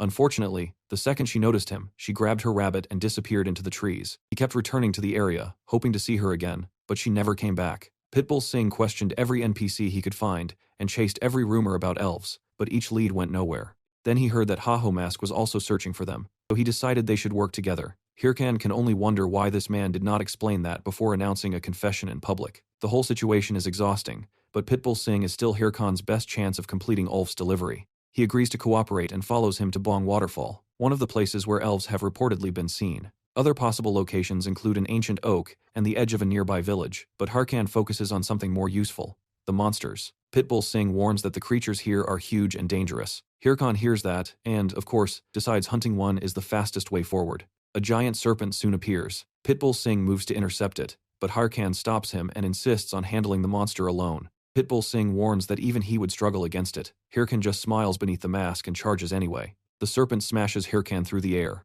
He gets back up clutching his side, crying about the unbearable pain, and acting like death is seconds away. Pitbull Singh has no idea why a supposedly elite player has suddenly turned into a low-budget theater actor. When the serpent prepares another strike, Hirkan still refuses to dodge. An arrow suddenly tears into the monster, followed by several more. That was the plan. Ordinary residents run from monsters, so if Hirkan made himself look helpless, any elves nearby would reveal themselves to protect him. The gamble works. Hirkan drops the act, introduces himself as Ulf's messenger, and explains that he is carrying an important delivery. Then he politely asks the elves to take him to their village. Apparently, that dramatic fake injury worked perfectly. The elves are not impressed. They accuse the humans of deceiving them and insist that Lord Ulf would never trust an obvious scoundrel with an important package. Hirkan cannot fight back without destroying the quest, so for once, brute force is completely useless. Before Hirkan can invent another scheme, Pitbull Singh falls to his knees and apologizes. He admits the deception was wrong, but says he had no other way to meet the elf he saw months ago. Then, right in front of everyone, he confesses that he fell in love with her at first sight. Hirkan is certain this will make the elves hate them even more. Instead, the woman calmly says she cannot blame anyone for falling for someone as beautiful as her. Her name is Celine, and just like that, she invites Pitbull Singh and by extension Hirkan to the village. Quest completed. Somehow. As they follow Celine, Hirkan tries to process how this ridiculous strategy actually worked. Pitbull Singh says he could die happy now, while Hirkan reminds him that they nearly died for real. Apparently, one successful confession is enough to turn Warlord's scariest ranker into a love-struck puppy. Speaking from painful experience, Hirkan warns Pitbull Singh not to trust a beautiful woman just because she looks harmless. Pitbull Singh says Celine's appearance is not the real reason he loves elves. To him, they represent the fantasy worlds he dreamed about as a kid, not whatever weird fantasy Hirkan has in mind. Growing up, Pitbull Singh saw elves in every game and comic he loved. Traveling through a magical world beside them became his childhood dream, and Warlord finally gave him a chance to live it. Hirkan hears the heartfelt explanation and still has one question. What does any of this have to do with confessing in the middle of town? Pitbull Singh asks what dream brought Hirkan into Warlord. Hirkan dismisses the sentimental stuff and answers honestly. He wants to become the strongest player in the game and crush everyone who stands in his way. Just imagining that future is enough to put a smile on his face. Pitbull Singh points out that this would make Hirkan no different from the people he hates. Hirkan says the world belongs to the strong, and he refuses to become prey again. But Pitbull Singh follows that logic to its uncomfortable conclusion. If a stronger player destroys Hirkan, then by Hirkan's own rule, that outcome should be perfectly natural. That hits a nerve. Hirkan punches Pitbull Singh and snaps that he knows nothing about his life. Dreams sound wonderful when survival is guaranteed, but Hirkan spent every day fighting just to keep what little he had. For him, Strength is not a fun fantasy, it is the only protection against losing everything again. Hirkan admits he understands what Pitbull Singh is trying to say, but he refuses to accept a lecture from someone who never lived through his losses. Before the argument gets worse, Celine announces that they have arrived at Bahim village. Hirkan forces his anger down and returns his attention to the mission. Celine points out the elder's home inside the village's largest tree. Hirkan heads there immediately, leaving Celine behind with Pitbull Singh. When she asks why the two men were fighting, Pitbull Singh does not have an easy answer. Inside the great tree, Celine introduces Hirkan as Lord Ulf's messenger. The elven elder, Dara, immediately recognizes the secret order's involvement. Hirkan confirms his identity and hands over the blacksmith's sealed package. Dara opens the package, revealing the purification bracelet, an epic item capable of removing negative effects and status penalties. Hirkan finally understands why Ulf refused to show him the contents. More importantly, the item confirms the next stage of the main quest: find and purify the corrupted elf behind the new crisis. Hirkan expects the bracelet to become his reward, but Dara simply tells him to leave. When Hirkan demands an explanation, the elder calls him too weak to continue. Once again, a major quest has slammed a level requirement directly into his face. Hirkan promises to return when he is stronger, then storms out to hunt. Nothing is moving fast enough for him, while the Thunder Hunters are already advancing through the main quest near the Urgel Mountains. Every lost minute feels like another opportunity slipping away. In Hirkan's mind, he should have reached level 100 by now. Instead, he is under-leveled, falling behind, and still thinking about Pitbull Singh's words. He refuses to call the betrayal from his first life natural or inevitable, so he pours every ounce of anger into the monsters around him. Eventually, Hirkan throws away his sword and starts beating monsters with his bare hands. Meanwhile, Pitbull Singh tells Celine about their argument and admits he pushed too far into someone else's life. Celine gives him the painfully obvious solution: go apologize. Celine reminds him that honest friends talk things out, even when it is uncomfortable. Pitbull Singh follows her advice and finds Hirkan just as a monster is about to attack. He steps in, defeats the threat, and says he came to apologize, and for once, his timing is perfect. Hirkan warns that if Pitbull Singh came for another fight, he should start it now. Instead, Pitbull Singh looks him straight in the eye and apologizes for judging his life. He was worried, but that did not give him the right to lecture Hirkan. The sincere apology catches Hirkan completely off guard. Rather than answer directly, he tells Pitbull Singh to make himself useful and help with the grind. When Pitbull Singh asks whether that means he is forgiven, Hirkan orders him to keep hunting until they both drop. Subtle? No. Accepted? Definitely. Another monster interrupts them before the conversation can get any softer. This time, Hirkan and Pitbull Singh attack together, tear through the beast, and continue clearing everything in sight. The awkward apology quickly turns into an all-night leveling spree. 3 sleepless days later, Hirkan finally reaches level 100. He is exhausted, Pitbull Singh is barely standing, and both of them desperately need to log off. Still, Hirkan knows the grind saved him a huge amount of time and made him strong enough to resume the main quest. Before Pitbull Singh leaves, Hirkan awkwardly thanks him for the help. Pitbull Singh immediately teases him for acting shy between two grown men, then logs out before Hirkan can recover. Hirkan is left alone, tired, grateful, and deeply annoyed by the farewell. Instead of resting, Hirkan returns to Dara. The elder finally acknowledges that he is strong enough, entrusts him with the purification bracelet, and asks him to find the missing child. Hirkan is so focused on receiving the epic item that he almost forgets to listen to the mission itself. Hirkan is already planning to keep the bracelet after the quest when Dara drops one small problem. He has no idea where the corrupted elf is. If he knew, he would have handled the rescue himself. So Hirkan's first objective is not defeating the target, it is finding the quest location on an enormous map. Hirkan begs for a clue, a direction, literally anything useful. Dara has nothing. Hirkan leaves Bahim Forest wondering how a player is supposed to find one corrupted elf somewhere in the entire world. Reaching level 100 solved exactly one problem and immediately unlocked a bigger one. His only practical option is information trading, but he cannot ask about the corrupted elf directly. The moment other guilds learn what he knows, they will swarm the area and turn him into their favorite target. Then Hirkan remembers his theory. The corrupted elf is gathering an army of monsters. If that theory is correct, unusual groups of monsters should keep spawning near the elf's location. Hirkan can quietly buy reports about newly appeared monsters and pretend he is collecting footage. By combining those reports, he can narrow down the real target. At last, he has a starting point. The plan works a little too quickly. Someone approaches Hirkan with monster information, and he realizes the buyer standing in front of him is Shev the Slayer. Earlier, Yel told Shev the same anonymous source had returned. After exposing the corrupted elf, that source was now buying reports on newly spawned monsters. Yel could not understand the connection, but Shev sees through the disguise. The monster reports are a smokescreen. Whoever is buying them is not interested in random creatures. They are using the data to locate something much more important, and that makes the anonymous buyer extremely valuable. Yel agrees to keep the discovery inside the Red Bulls. Shev promises to track down the source and capture the goose laying the golden eggs. Hirkan watches in disbelief. His bait was supposed to attract some harmless small guild player, but instead he has hooked Shev, the Slayer.